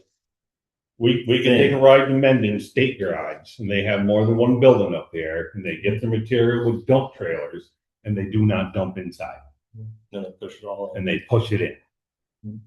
And they've been doing it for 20 plus years. And the building is still there, and it's not smashed to pieces. What's So- the height on that building? Do you know? I have the stakes up there. No, I haven't stopped to measure it. I was gonna say, is it? But it's not tall enough for a dump trailer. Right. But I'm just saying, is it, like 16 feet or? It's probably, the opening's probably taller. But you're not, I don't know, I've never stopped there to measure it. And I guess, like I say, what I'm saying is, why is there such a concern about having to dump it inside? They've been delivering us salt to that building that's falling down over there for years with triaxles. And 98% of the load when they dump it is inside the building. And there's a power line the man has to watch for. And the building isn't smashed or fallen down yet. So what is the concern about dumping it in there? Or if we're gonna go salt free and have it inside a building so it's not all covered with snow and rain, spend the money on the trucking and have them bring it in 2 days instead of spending 10 days for us to truck it ourselves.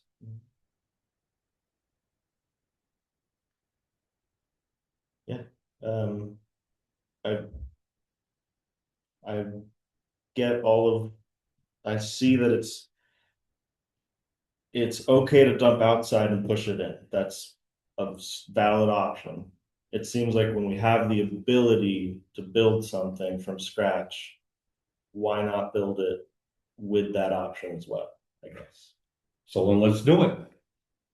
I think it's a matter of changing out the trusses, basically. I don't know that it's anything more than that, right? If we have 16. So we're gonna truck it all with a tandem and spend 10 or 12 days trucking it. We still gotta figure the expense of that truck in order for us to do it ourselves versus having somebody with a flow boy bring in a load and a half compared to what we can bring in our tandem. Because that truck still, we're paying on that truck. There's a value to that thing per hour, plus the man to drive it. That's all figured in there. And what you're gonna bring is about 17 ton meat. Mhm. And they're gonna bring 30. Mhm. And And is, they can shoot, and- and they can and- shoot it inside. And they're gonna back in there, they're gonna spin it off in about 5 minutes and they're gonna be gone. so we've been getting our loads with flow boys. Is that like I've done it for years, I've done it for several years. It's a guarantee or pretty much that we can get that done. There's never been a problem. I talked to 2 more people today that said, yep, you let us know when you want. Great, I'm Well, glad to hear. like I said. So if we're gonna have a building, then we can go salt free. Mhm. And not buying the salt will more than pay for the trucking. Or we can pay for the salt and then we can pay for the trucking. Yeah. That seems, I mean, So if we move past that part and we know we get flow boys, we can dump those in there. The doors, I don't think we've heard lots of different ideas on where the doors should be. well, right at the moment where your sand pile is now, your salted sand pile, if you put it on the gable end, what's gonna happen Saturday morning when the transfer station's open and it's snowing and blowing and you need salted sand for the roads? And you gotta back out the gable end right into the gate of the transfer station to get to your truck to load. Put it on the side, park the truck, go in, back out, the truck blocks you, traffic doesn't get in your way, we don't have to worry about banging into somebody. But the other one on the side too, same way, put them both on the side so they can back in there, dump, whether we dump it with a dump truck or dump it with a flow boy and push it in. Yeah. They do not have to be in the gable end. And the concern about snow coming off the roof in the wintertime, we're in the snowplow business. Is that not a big deal? We have to plow the snow out of the way right now with the pile so we can get to it. So having snow slide off the roof is not a big deal. Probably not gonna slide off anyway at that pitch. But what I'm saying is no Right. big deal. We're in the business. That's what we're in the business in the wintertime, snow plowing. So it's Would no you have big. one, would you have the west end gable with Put them that? both on the side. No, you're right, but I'm saying, would you have one on on that end or not? No, put them Okay. both on the side so you can have your salt, your straight salt that you use on the blacktop in the very end. So he can dump right there, dump in the door right there, and we push it in there so it's in its own little spot, not getting all mixed up with everything else. It's not. Like I said, we're making mountains out of molehills. And him and I are the ones that are out there doing this. And if we knock down that salt shed and that other building, then we have no place to back the truck in underneath, so we don't have to shovel the snow out of them in order to put sand in them to go do our job. You still need a place to put that truck under cover. And I'm not pulling the snowplow off every single night to back in that garage. Because it's a pain in the ass unless somebody wants to come help, come put them plows on every single morning at 3 o'clock in the morning so we can be plowing by 4. I mean, come on. Or we can leave them outside and somebody can come, everybody will take a turn. There's 5 of you and 2 of us. That'll cover 7 days to shovel them trucks out so we can load them. Because otherwise, you load on top of snow, the stuff is all gonna be stuck in the truck. Can we get one truck in the garage over here? Now with a snowplow on it, Okay, but you can get. you can back them both in, so both dump boxes are inside of Yeah, that that's- rickety building that's falling down now. Right, but I'm saying if you had the shed, the salt shed, you could back them in there too, right? Yeah. If the building was 30 feet longer, we'd have a place to back them both in all the way, so the cabs aren't dirty or covered with snow and frozen rain or anything else. There'd be room enough to back them in there. And the old building would be gone. Do you want a heated seat on your toilet too? No. Jesus, we've been in this town's been here since 1740 or 1784, and we don't even have our own, we Things up don't here. even have our own building yet. I mean, come on, we're gonna fool around again over that building. You're never gonna get anybody to put up a hoop building this time of year because they're all busy. They've already taken all the work they can do. And anyone who isn't busy, you don't want working in your No. place. But I mean, I just can't understand where the problem's coming from. 5 people trying to make a decision, that's it. Well, yeah, why don't the 5 people listen to what the 2 of us that are actually gonna use it are saying? Would you get by with a 40 by 100 building for this winter? If you left some of the sand pile up. Leave that old rickety building there so we can back in and keep the boxes under cover. Cause I'm not shoveling a nut box every day. If you guys wanna come help, I'll do it a day, as long as everybody else does it one. I mean, it only seems fair. I mean, come on, let's work, we're supposed to work smarter, not harder. This is 2026.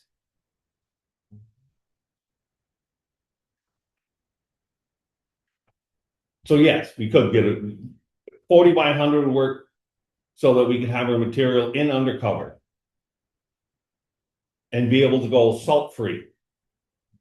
And we already got salted sand, so we don't have to buy any salted sand this year like we did last year. That's gonna be piled in. When we didn't have any salt, so we had some dirt to put on the road so people could see it, so they knew we were taking care of the road. We're still gonna have to do that too. Probably. Yeah. Can't we collect some old paint or something to color it up? Stain, something, Better be latex. gotta be latex. We probably got enough old oil, we can splash some of that on there. Worked for a good many years. Kept the dust down anyway. But I'm just asking, what is the problem? Are we going to, or are we not going to? So him and I can plan as to what we're gonna get or not get. I mean, we've been waiting 20 years for a garage over there. And it ain't happened yet. Can't speak to the first 18 years, but you know. No, I'm not saying you can, but I'm just saying, it's been 20 years over there, so why do we gotta make this the same kind of process? Tell me why, tell me, so I know. We came to the realization that we're not putting salt and our sand on West Street. That was determined. We're going to try to keep it centralized for efficiency. But yes, we need to, if we're gonna go forward, we need to go forward. Unfortunately, Robin's the one that was talking to Michael about drawing it up, and I don't know if it has gone any further other than his original drawing. What more do we need? Well, I need a print to take to the state. So then we need to go to somebody else other than waiting for him to do it, because we waited for 3 weeks for him to do it the first time. No, we need a print to, architect, if we can get him, I mean, it's. I bet I can find somebody that'll draw me a print tomorrow. It's pretty simple. But we need to get the state to sign off before we can start construction. What, if any, permits required other than electrical? Okay, I can understand the part about the state, but can we get you guys to commit? Do we think we could have we're in the middle of July, and do we think we can have a building by time snow flies? Everybody and their brother has a hammer and a holster to carry nails. That's how the school got built. You think we're gonna get volunteers to build this thing? Maybe. So what, I need to do some more legwork to see if I can get enough people rounded up? I'm just asking, I don't know. No, I didn't know I had to, but if I need to, then I can do that part too. But I need you guys to give me an answer that, yes, we're gonna do it. Because obviously, I think we're not contracting it out, because as you just said, anybody that's any good is busy, anybody that isn't, we wouldn't want anyway, so that leaves what? Oh, I think leaves volunteers. I think there's a few people around that are more than qualified. Well, it doesn't matter that part if we don't make a decision to go forward with it. Then we can decide the labor factor, the labor rate, however we want to do that. Once we get a design and approval by the state, we have that time to design that. What I was told this morning, the Mennonites put up that, what do you say it was, 46 by 90 sugar house in 2 days down there on top of the cement. on the Gulf Road down here in Weston. And they've gone to New York State to put up a freestyle. Are they possible to get a hold of or not? You know, not this year.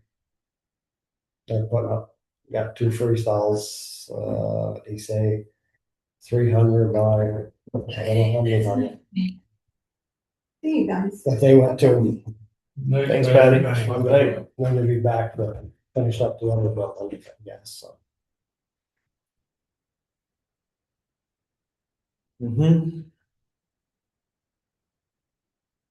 I think we need to go forward. In my opinion, remove the pile of material that's there now and cover it and use it this winter out of a pile. And that's gonna free up plenty of room inside the new structure to put the trucks into this winter. Cause there should be 300 to 400 ton, I'm estimating, of material there, and we put in, I want to say 1,300 ton last year. So we'd be a quarter of it. We should have a quarter of the space minus your salt, usable for storage this winter. Now, where can we put that pile? So, because are we planning on taking down the grade there before we put something in? Yes. So where can we put that pile, like, so that's kind of out of the way? Well, ideally, it would be ideal to put it on the rented property right behind there. If that gets cleaned up. Will he let us? Well, Will he let us put self-contained up there? We need to get a hold of him and find out. he has not. We originally, the previous owner had looked into putting a hoop building up there. But the opposition came from the adjoining property owner.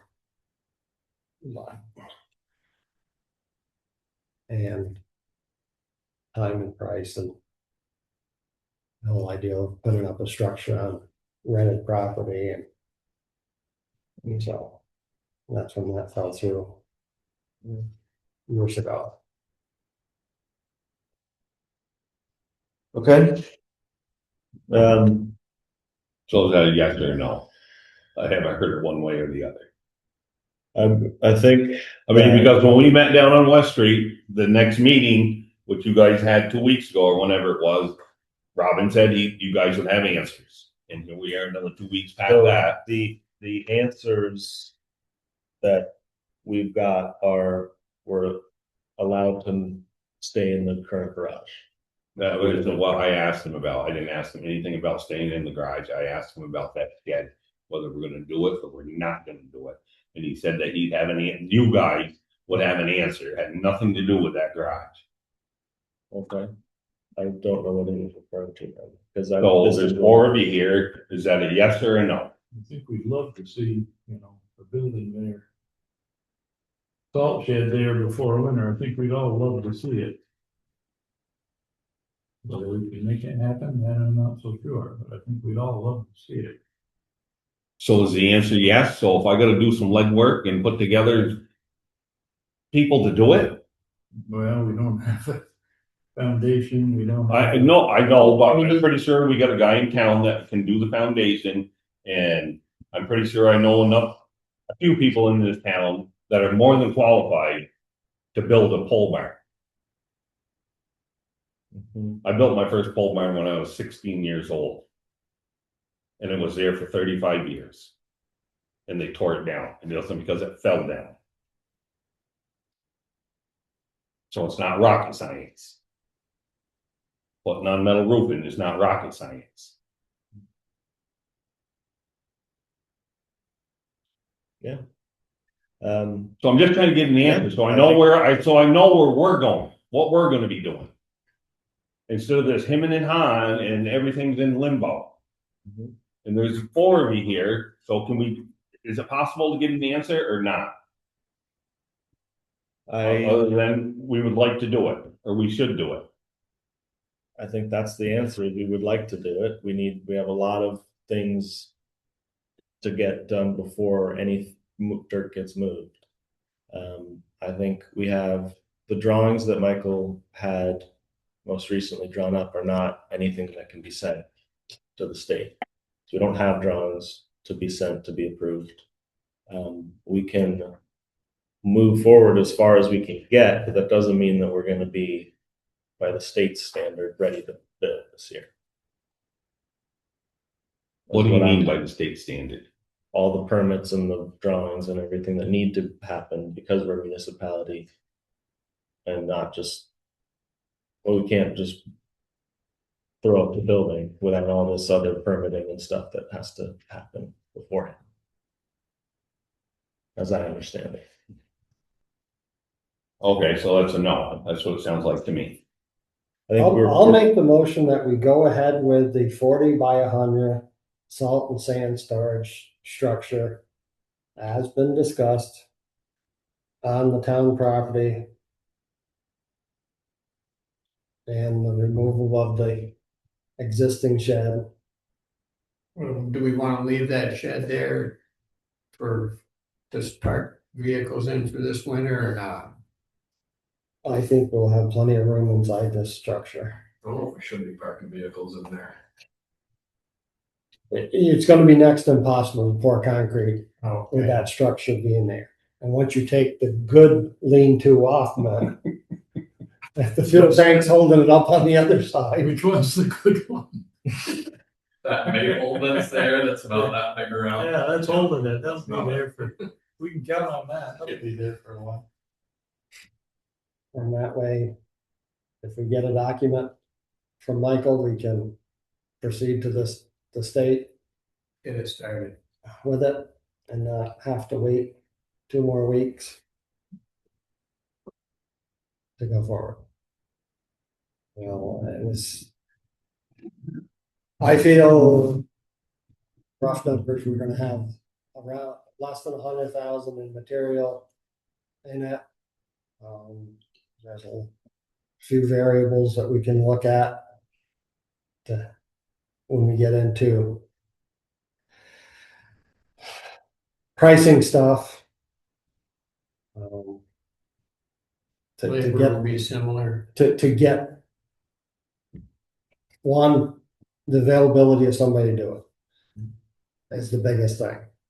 You know, so price isn't going to be the cheapest always. It's what's available. Right. But Tony said he'd pour it.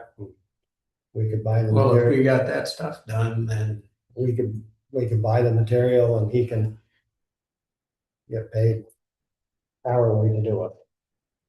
So the only problem with that is I can't plug a yardage number into the equation. Doing it that way. So. But I'll make the motion that we go forward with it. I'll second that. With the funds that we have for highway structures. Which cover it in entirety. We didn't get somewhere tonight, did we? Oh, yeah, you sent one out online just before. Yeah, I got one. Looked at it. Got it. They said- Did it include the reserve funds summary too? Yeah, I think I got one right here. Hang on. Let me get out of. Town. Pay appraising. Municipal highway reserve at 193. Highway municipal facilities This one is 170. And that. And then we Probably just put in what, town 20 or 25? surplus. currently 193. Is what it was last.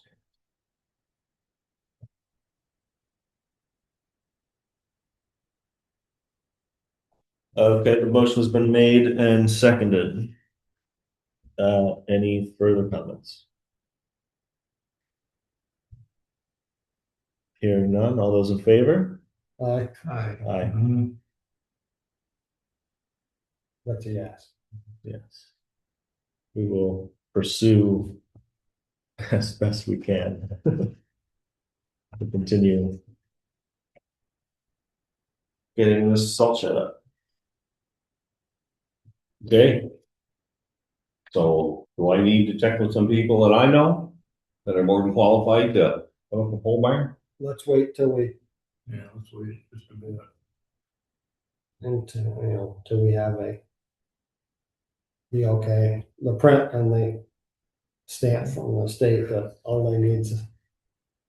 Because there is no water, no sewer, I do believe it should be all open and shut.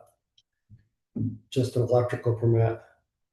Is all. So that's a couple week process is what you're saying, once you get a print. What, maybe you So- would be thinking on people that might be, So what I'm thinking is, you at least need to throw it out there to them to see if they will be available in the next month. Is it gonna take more than a month, probably, to get this process from the state and back? Is it gonna take until September? I mean, Yeah, I can envision it possibly being constructed in September. okay, so like I say, I mean, the people I'm thinking of, they still need to have a little bit of an idea so they can say yes or no, that they might be available, or they're no, I'm booked, so that is out of the question, and we know that. I'm not guaranteeing them anything. Yeah, get a list of names. Then we've got to decide whether we hire them hourly or sell them. All that paperwork, Or depending on what they want to. all that. I mean, it's paperwork. gonna have to be a Comes joint thing as to how they, Comes how they go about it and how we go about it, Comes kind into of thing. It's,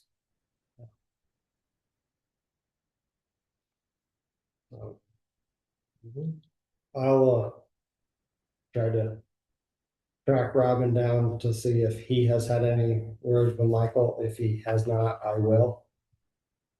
Okay, thank you.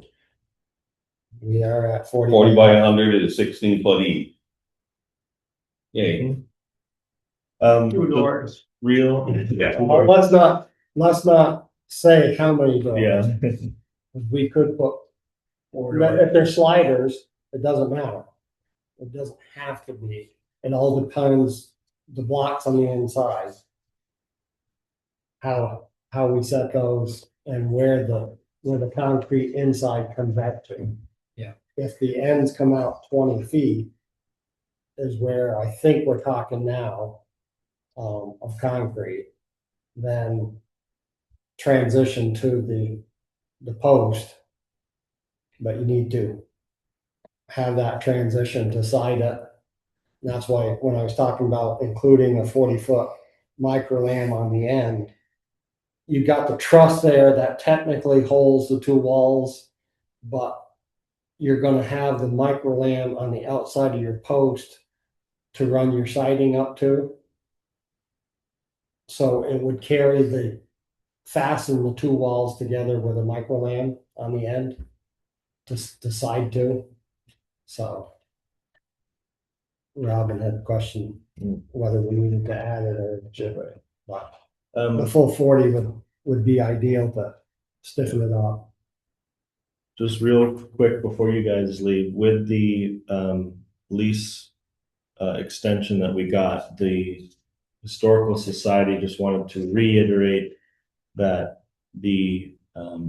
because they're having the state come in after we leave as a town to do like soil testing and all that kind of stuff, they have this is the town garage current uses and longer range planning. If you guys want to take this, this is what we signed as a town basically when we took the lease, continued the lease with Historical Society when they bought the building, about use and operation of the building. And it's basically saying, continue doing a good, like a clean job in there, try to avoid spilling oils and fluids and stuff. I think it even says something like, don't replace oil in there, take that to offsite. Basic equipment system maintenance is handled offsite. So it's basically it's saying they want to reiterate that any spills that happen after the date are the town's responsibility, like just how it's in the current lease. This is continuing on through, and they're preventing any liability from any accidents happening in that space with the extra 3 months that we have it. So how are they ever going to determine if it was something that happened 15 years ago or happened this year? I think it's major, like if something major happened in the next 3 months, basically. Not, Okay. Yeah. Because I'm just saying, I mean, how long we been here? 30 plus years? Yeah. Forever. So. Yeah. In the old days, you took a trench with a dozer, you dumped the oil and you covered it up when you got done filling it. Well, I'm not, you know what I'm saying? So it's basically they want to, they appreciate, and if you continue to do a good job and the job that you're doing without soiling them. Okay, no, I understand, but I just want to make sure that we all understand that There could be. we've been there for a long time. Absolutely. And We've been there for a short time, but our everyone's town has been there for a long time. Yeah. And who knows what they treated their potatoes with when they put them in there. Oh, Yeah. yeah. And the insulation in the building. With the nickel light that falls down on their heads every day. Yeah, the insulation in the building. Yeah. All right, thank you. Thank you. Thank you. Good night. Well, I'll move that we approve and sign this lease. Each of us can sign as town of Middletown Springs lessee. If we sign the date, it can get it back to them before they change their mind. Yeah. 'Cause this is a big help. Yeah. 'Cause we ain't gonna have a garage on West Street. No. Nope. Not By this year. December Maybe not 31st. next year. Yeah. Yeah, it'd be a You wanna stretch. Be to have it damn next lucky year. to get funding approved, get a number to even have on the ballot. And whatever. For next year. For the For that garage. structure, yeah, for that structure down. You'd have to start right now to have something figured out in order to even have it going for next year. So I reached out to the road foreman in Rupert. Let's finish voting on this. Sure. Yeah, I will second that. What we sign. Any further comment? There's one, also, I mean. All those in favor? Aye. And just sign underneath down here. Sign wherever, sign on top or on the side.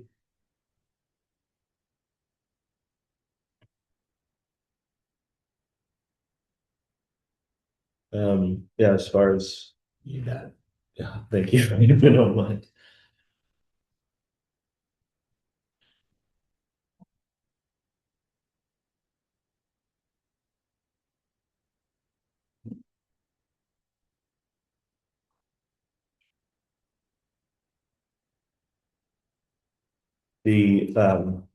So Tom Wilson is a foreman over in, Who's returning that to him?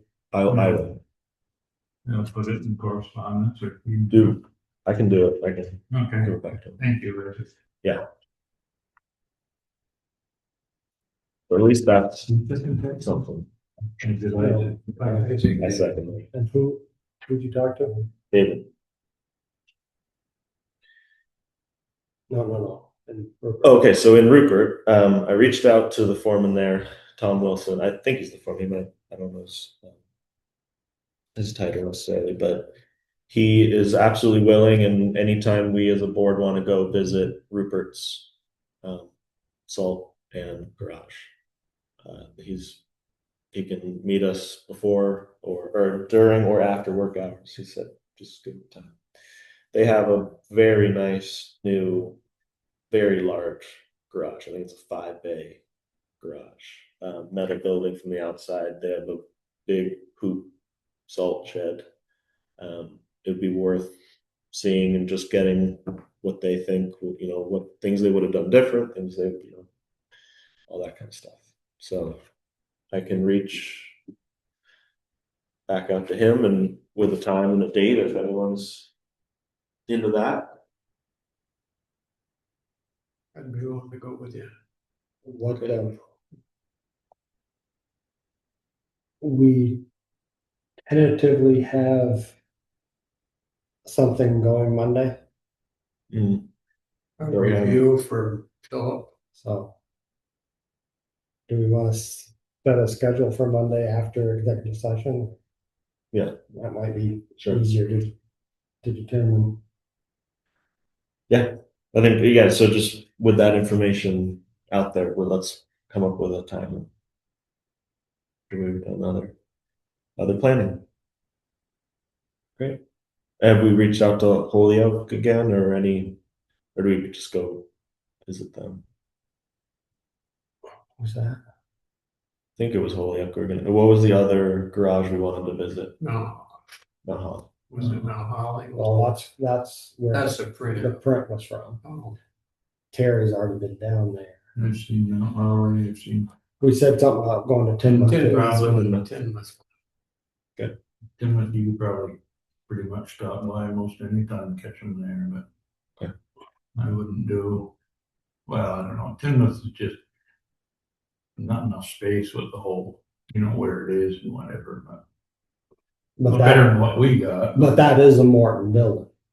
Mhm. So that would give us an idea. Yeah. Compared to a steel building. Okay.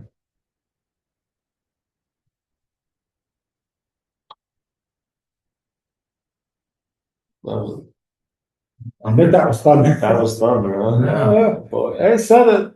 We could have that window tonight. Okay. Well, where else are we at? I'm still on highway. I think they have done some work on Garden Road. They laid one roll of fabric down where the stone ditch would put across the road this winter in mud season. They covered that lightly. The hired truck was broke down. And so they used the pile that was here. One of the biggest problems they're running into is the height of the phone lines spreading material on the roads because there's multiple places that the phone lines are so low. So what he hauled down there out of the stockpile that was here, he used a single axle just because to stay away from the power line, the phone line that's up there. So that has started. He is looking to try to get a price on a grapple to go on the backhoe for that option.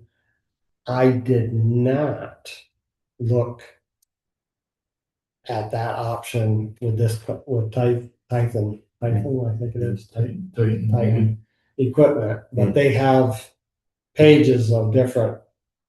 Maybe we should wait until we get this mower and see if we like it before we buy another piece of equipment. Possibilities, but the biggest thing is how heavy. I said to Chuck, I said, "Do you have one of those on his log loader that sits up there in the field?" He said, "But it's 52 inches." He said, "The backhoe wouldn't even be able to handle it." So there is a homemade one in Ira for $500, but it doesn't have the rotating motor on it. It's just a gap. That's any no different than what we got now. Basically with the back. Right. So, one issue that's come to light is the new timesheet has gotten small enough so you pretty much need a microscope to read it. Is that because we had to add more stuff to it? Because there's 2 more lines added to it, so it shrunk it even more. Mhm. So either we need to eliminate them eliminate some of them and make them larger, or we need to design a more employee-friendly timesheet. Oh, cause he added Garen and Daisy Hollow. Yeah. Right.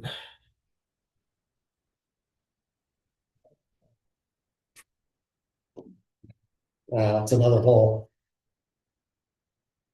ball of wax, but someplace, I don't know that one. He had gotten a pile of other businesses time sheets from there's the town of West Rutland. There's Tinmouth.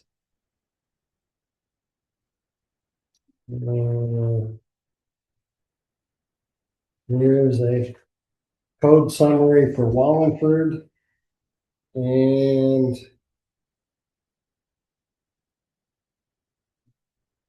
Claremont. That's what they got months ago. And Yeah, but the thing is this here, who does that go to? that's the employee's timesheet. Yeah, but who does it go to? I didn't. And then, You know what I'm saying? Because the supervisor may be filling in what all the stuff that. and then Yeah. that is the one that Casella uses. Yeah. I don't know if it's This is Earth or whatever, but we, West Rutland is 100% open-ended, so. Right. That's So what- the highway guys fill it in and somebody's gotta Right, code it to something, Yeah. exactly. identify what the heck it is. Yeah. was it Clarendon that has a code sheet? Yeah, Clarendon, this one here. I like this one here. Is that the code sheet for it behind it? But I'm just saying it's like, what's that one? Is that their codes Wallingford, that's Wallingford. in your hand there? Which town's that? This one is Wallingford Highway Department and timesheet. Oh, the codes, Yeah, it's got both the timesheet and the codes. you know, so that's the other option. That's another option They start coding. that, Because ours could be changed and done like that one. And, cause then the, where's ours? In that file there somewhere. Cause then the 5 things that are the 6 things or whatever there. Yeah, cause there's 8 things, then there could be 8 across and you could drop your time into that. Yeah, this isn't bad. And Right, that's what I'm saying. But ours is kind of the same. And 2 Because they- lines to describe whatever type of work you do. Cause then there's 1 hours, Class 2, class 3, and if you did repairs. vacation, holiday, personnel, sick. Oh, yeah, well, that's, we don't have any of that. so I mean, basically, is there anything on that list that we feel that can be eliminated to make the print bigger if we're going to include breaking that out on that timesheet, or Can I see ours again? do we need it broke out other than just noting? If you've been coding them, or has Jenny been coding them? Like you round I up do the nothing hours. I do nothing on the timesheets except for hours. Yeah, okay. So that would be the other, if we wanted to go to one that doesn't have the codes on them, basically, because that's all these are, is a shortcut to Jenny to the codes. If we wanted to do something more open-ended, it requires more coding on either yours or their end, I think. So, This is way too much. I think maybe that one where these 8 things are just columns. That could work, because that does the exact same thing this does. Yeah. But other than that, like those open-ended ones, I don't see working. For It's us, gonna work. um, Yeah, because I mean, the conversation needs to be with Jenny also. Yeah. Because why all this information is required is the question.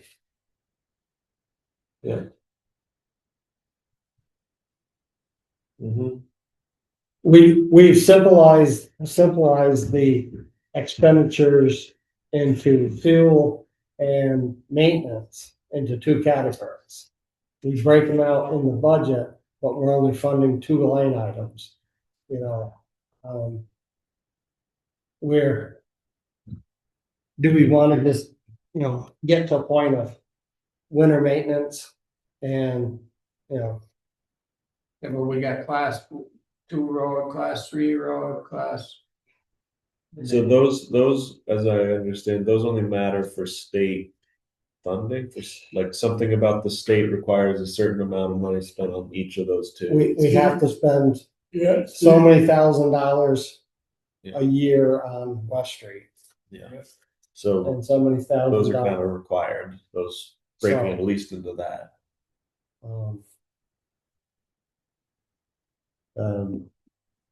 Yeah, I think we can have a conversation with Jenny about possibly, can we say, you have that bundle there?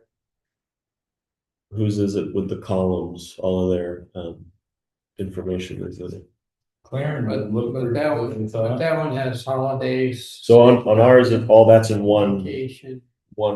row, so we could do the same thing. You basically take those 8 little check boxes she's got and you turn them into Right. 8 columns. And then it's exactly the same timesheet, just a different format. And those 2 floating projects, like those projects aren't going to be there every year. That's just this next year. So those get swapped out basically with That's the sheet we're talking. And that's what we're talking. Yeah. And maybe adding on the far side the same total hour number that we've got, right? I think they got a total right there in the get. Right there in the middle. Okay, perfect. Total hours the first thing. All right, perfect. Yep. Everyone hates doing their timesheet at the end of the day, but it's how you get paid. I'll So, bring that up to them and see.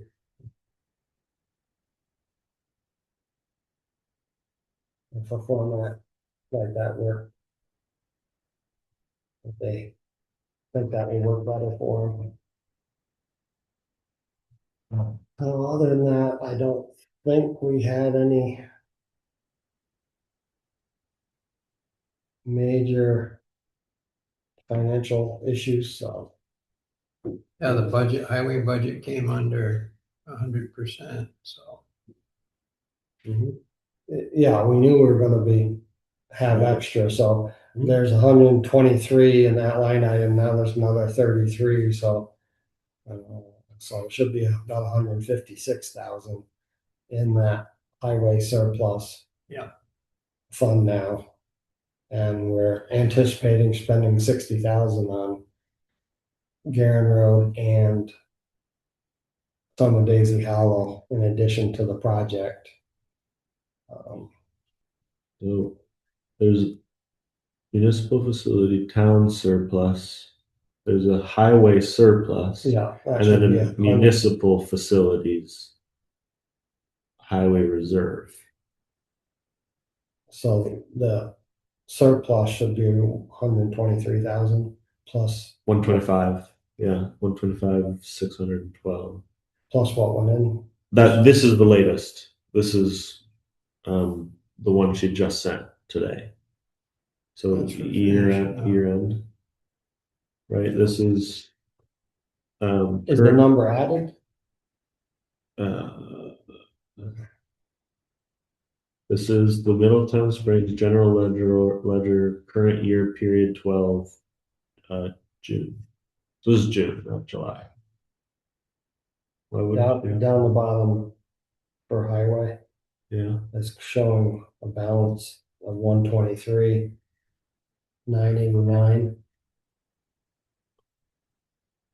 And I think what she said tonight, we had 33,000 that should have been added to it.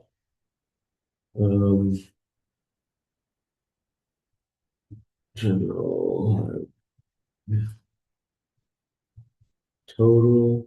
Equipment reserve, no, wait a minute, that's.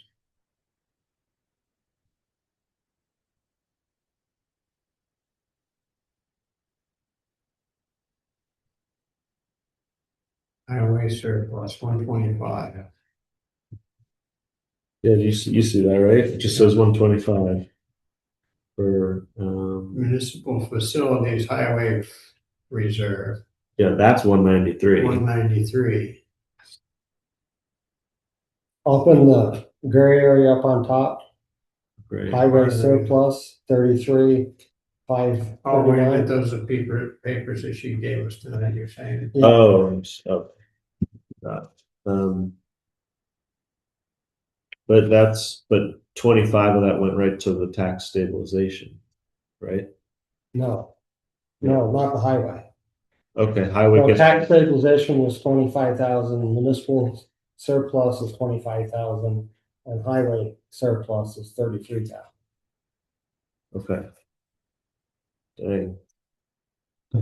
Yeah, that's all the, how much cushion we put in the budget. Yeah. But, Rather have that than That's what you not can enough. say, yeah. So we can say let's build a salt shed on yeah, that. I mean, It works out, yeah. we have that that's to do work on the roads. Yeah. You know, Yep. But I don't see how that's so in this reserve. down the bottom is where it's 123,989. Where are you? Back in the town, page 25 of the town report, Oh, it should be your July, your June statement. Where it says highway surplus. Well, let's see, highway surplus. Yeah, I see highway surplus. See, interest might have been calculated, so it could be a little different. Highway surplus 125, Yeah. 612 So that would be including the interest and added. of this 33. No, Okay, and then that 33 would be on top of it. is on top of that. Yeah. Gotcha. What page are you on, Isaac? This is page 1 of the 19. draft TB. 19, 1 of 19. 1 of 19. Yeah. And you are down at Considered accounts. It's other reserve accounts. Okay. Yeah. So we're still gonna be pushing, if we spend all 60,000 on the projects, we're still gonna have 90,000 in that fund. Mm-hmm. Which is what we planned on, right? We were cushion. Yeah. So, okay. So I think that should take care of it until executive session. Okay. So as far as the garage or the other highway information, I've got this signed copy. I'm gonna get it back to David so he can sign it, and we like how that went. Talking to. I have no word back from Frank Parent as of yet, as far as the septic plan. I don't know if anyone's reached out to Parker Waterwells about the well yet, but I mean, there's no need to do anything with that until the structure's there. yeah. Okay. Yeah. I guess it's just something to be doing before to be ready. There's no need to pull the pump until you're hooking the tank to the other end of it. Yeah. So then that's where that stands.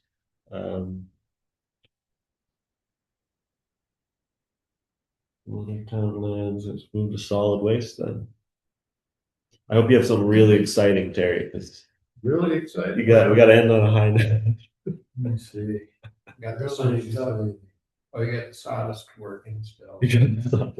Does she need more? I was gonna check on her right now last Don't weekend. know. She shipped 2 gaylords of electronic waste, 1,240 pounds, so we'll actually get paid for that. No. And yeah, I responded, based on that A&R inspection report, I responded to Maura Mancini, and she stated that we satisfied all the items that she identified, so we're good there. And I also, same letter, I think it was the same letter, maybe it's a different letter, I don't know, it's kind of been a fog for a day or two. They sent one to another fellow in the same apartment that Pam had given me his address, name and address, and he is supposed to just change our certification form. We don't have to jump through any huge hoop, at least that was the word from Pam, so, but I haven't heard back from him, but that's in process, in progress, in process. Whatever, that's what I got from solid waste. Excellent. Thank you very much. Yes, sir. Correspondence, couple of the things we've already covered on correspondence, the credit card policy, which is still a work in progress. The liquor and tobacco application to the new prospective owners across the store, we've already covered that. We have a letter from Vermont Department of Buildings and General Services. This is an FYI thing stating that the MERP mini grant, evidently, which was for us, is hereby closed as of today. So that's just something that we keep in file. Here's a propaganda from VLCT, their list in July, if anybody wants that. A letter from Vermont Department of Taxes, which we already knew, but this is telling us that we are required to reappraise education grand list property because our CLA was 62.13% and the COD was 21.95%. We already knew that. We already have a contract in place to reappraise. So nothing new there. Then we have a letter, everyone might want to just make a copy and read it at your leisure. To summarize very quickly, it's from property owner in town, action needed on property nuisances and town vitality to select board members. And one of the things, junk problem is a tax problem. The state apparently has a new act that they're working on, H72, and it's relating to municipal ordinances governing nuisance properties containing salvage and scrap. And it goes on and on. And basically, they're asking for us to do some research and adopt some form of perhaps junk management, property beautification. They advocate for, somewhere in here, if I can find that one. They advocate for getting some volunteers that might get brush up beauty days, get discounted paint from Home Depot, and volunteers can give front facelifts to homes in needs. Do some evergreen planting on property lines. And This is from Cynthia Clayton and Pepper Clayton. Because they have posted her Place put for their sale. home on the market. And a couple of people have looked at it and said they love it and were ready to pay cash for it, but they didn't like the center of town. Which we have heard that before from a couple other people, and I think it's probably all of us know that there's been half a dozen properties for sale that I know a couple that I can list that sold within Days. So there's that. If anybody wants to make a copy and read it at your leisure, that's what I'd recommend. I wouldn't recommend, I'd say no action taken. And someday, I swung up just quick to look at the school the other day. We still have to complete this inspection by August 31st.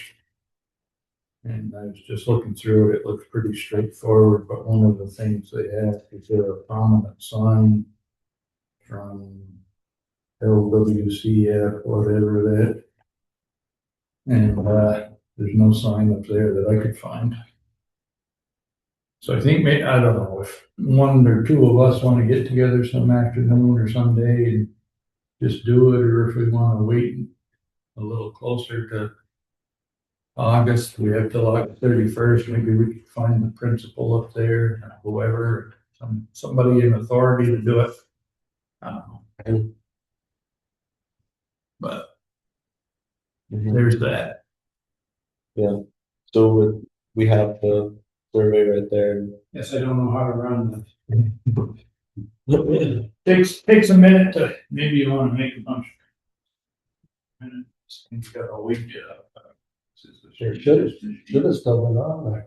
Check that one once already. Yeah, it's still on. Have you ever done one of these school things? Is it a new thing? Well, it's supposed to be done every few years, but they have. How many copies you want? Probably, I'll take I'll take one too. yeah, probably all of us. This, it doesn't look like it's in, it doesn't look like rocket science, if I can find it here, I was just looking at it.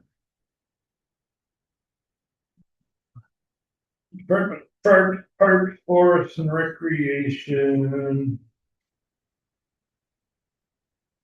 Yeah, first go again here someplace. Put the number of copies you want and then just. Where is that? Copy. Just a number. Before.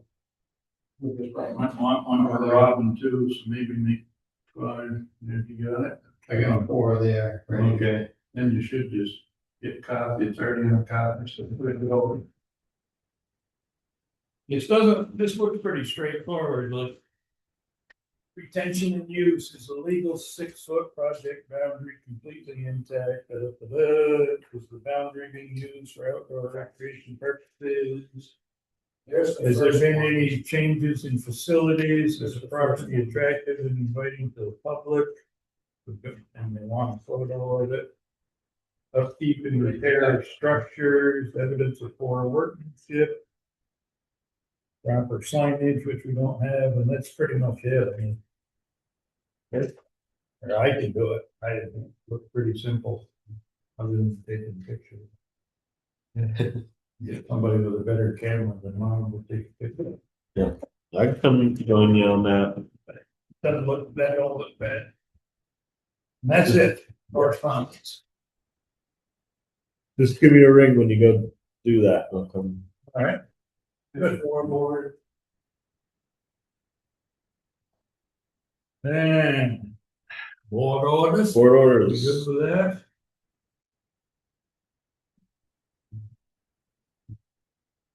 I don't think they leave a stapler out that we can access, but. You'll have to get one with a credit card. Well, that's good, Chris. Yeah, yeah. I'll second that motion. Yeah.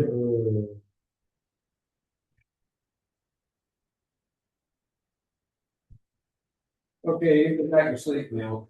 There's that from area. I'll wait for this.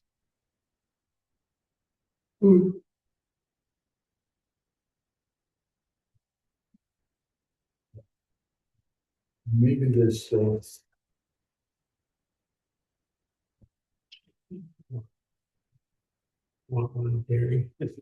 this grant that she's talking about, probably the one that Crystal was talking about. Just gives a bunch of numbers.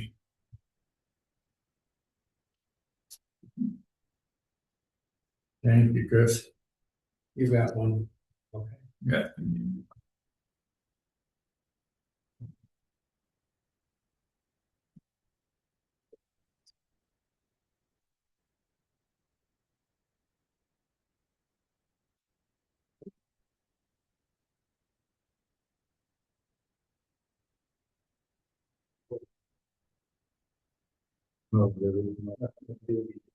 Yeah, the original. Look up early days and paint your neighbor's house. Choose on color, no liability there, I guess. Yellow, I guess, is in. Stands out good.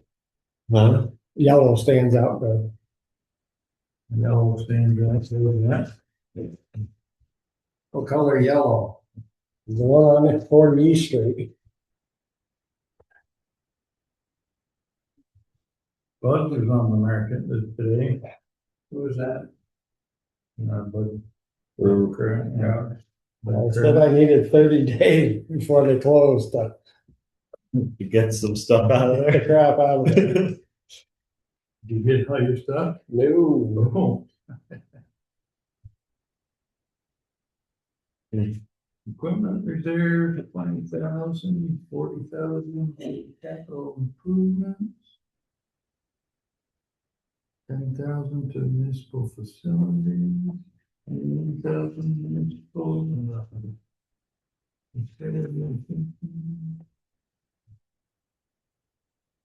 Got some pretty long beams down there, don't you?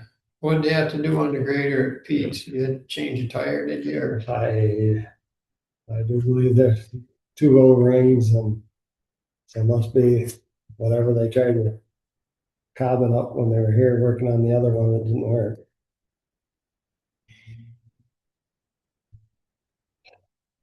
I was shocked, $160 an hour for the truck to work on tires. Did that come locally, that big beam down 4 there? hours at $165. That one beam, gotta be. The 50 footers. Two. Oh. Yeah, they're like Green. 2 50 footers. There's a purlin plates in a barn that's going down the Red Tree. Pretty sweet. They're like 7x8s, 50 feet long. There's just one in the highway here. On water? No, yeah. Pretty thin, I thought.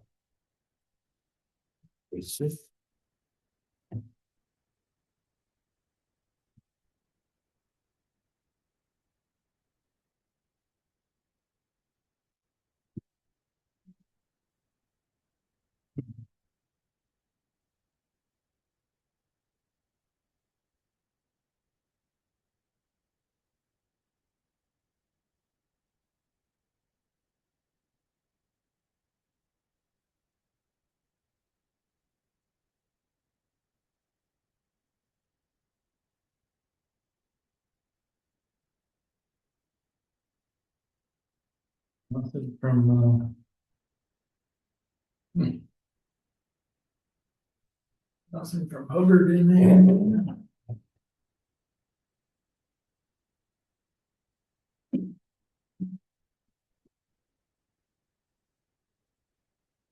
I see that the dump truck and trailer were on the end of Buck Burt the other day, so Not Bert, just to make sure that they weren't removing a house up there.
$165 an hour fleet service and $30 fuel charge. Yeah, Surcharge. a couple of rings. Give it out. Fully, well, $660 for the.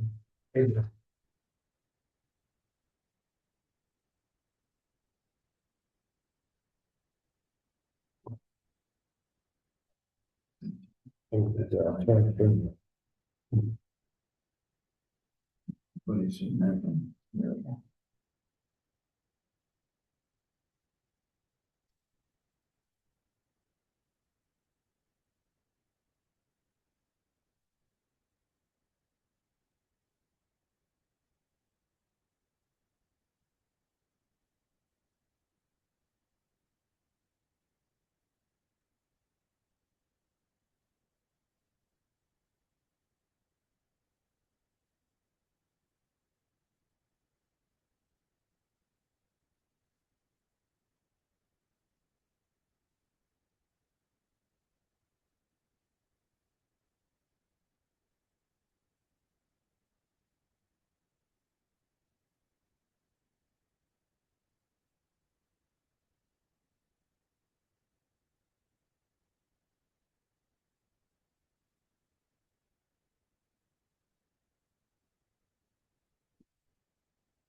Must be this run was done for these transferred funds.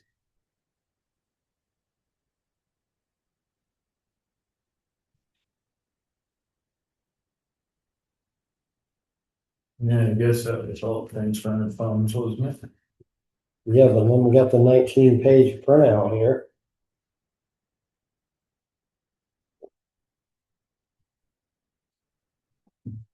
But it doesn't include the funds. And then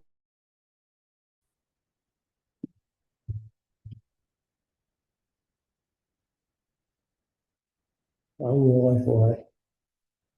I noticed that.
Lloyd, sick for any time?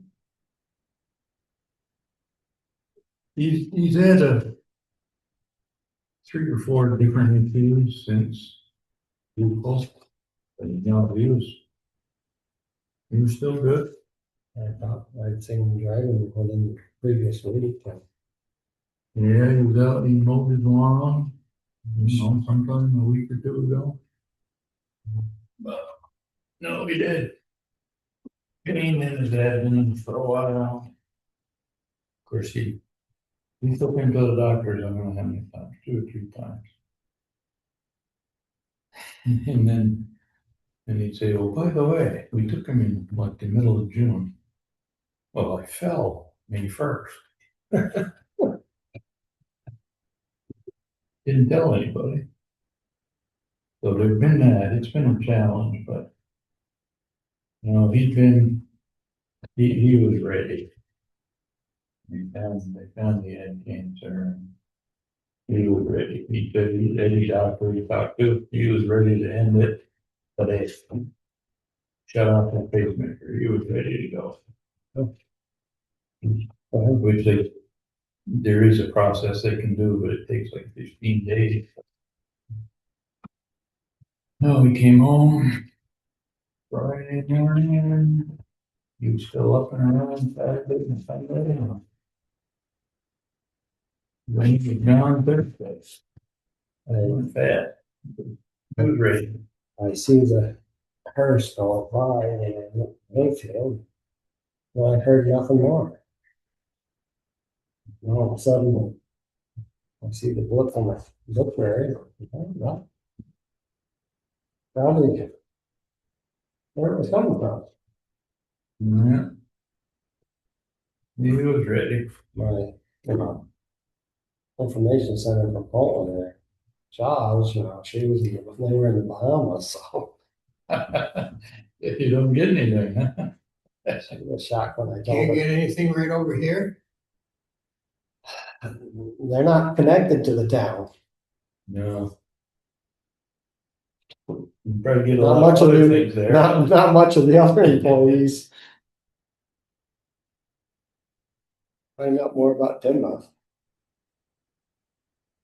No, but everybody that stops there talking.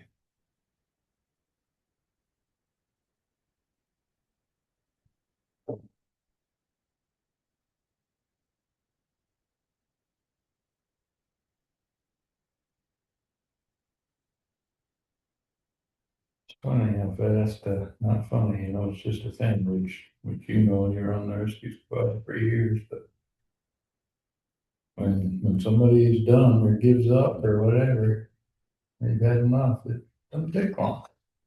It's like Joe and Mary King. He was waiting on her and took care of her and he'd been in Less than bad 20 health. Less than The next 24 day. hours difference.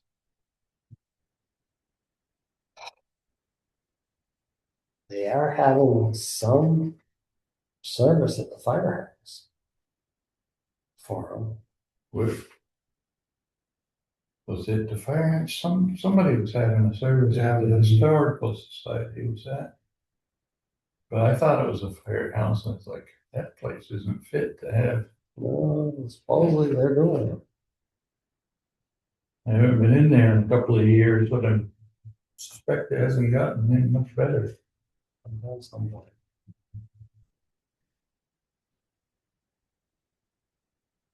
Is that fire truck still parked out back? Was last week? Yeah, it was last I knew. I haven't heard that they sold it yet. Did they replace it? Yeah, go ahead. We used to get updates on front porch forum and stuff, but they're not too regular anymore.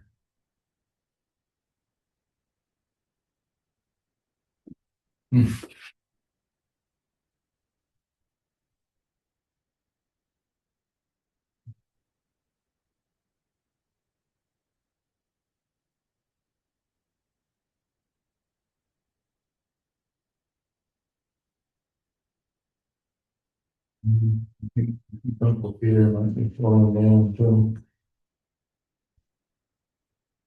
I was actually shocked. I did see it there about the gold headed cane, but I didn't realize I had that age on. But Yeah. I guess when I'm retired, Chris is retired over there. It tends to creep up on us. Some days it can catch me because it hurts.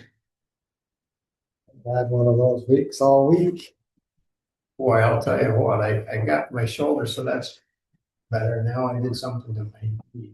It's bothering me, and I tweaked it a day or two ago, and it didn't like that at all.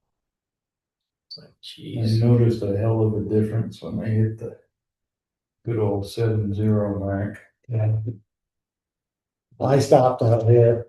There's a pair of what would appear to be EMS gloves that were left in the road out here because you didn't really taken off. They were turned inside out in the road, and I stopped. Seeing them there, and I stopped one day, reached down, grabbed them, and the freaking door shut, and slammed my elbow. And And it wasn't funny, was it? the swelling ain't gone down, and every time I grab anything, I know. Yeah. Every time I hit that on the door case and the other night on the levers in the tractor. I'll make the motion, we pay our Thank you. orders as presented. I'll second. Further discussion? All those in favor? Aye. Pay the people. Pass. See the people. I will move that we enter executive session at 10:25 for personnel And there we go. and legal. At what time did you say? 10:25. 10:20? We're 25. We're working on Killington. We're leaving executive session at 10:52. With actions taken. I'll make the motion that we have a special meeting Monday morning for personnel review and viewing surrounding buildings, proposed garage buildings. I'll second. Okay. Any further comment? All those in favor? Aye. Thank you. What 12th is that? That would be 13th. the 13th. 13. Move to adjourn. Second that, third that.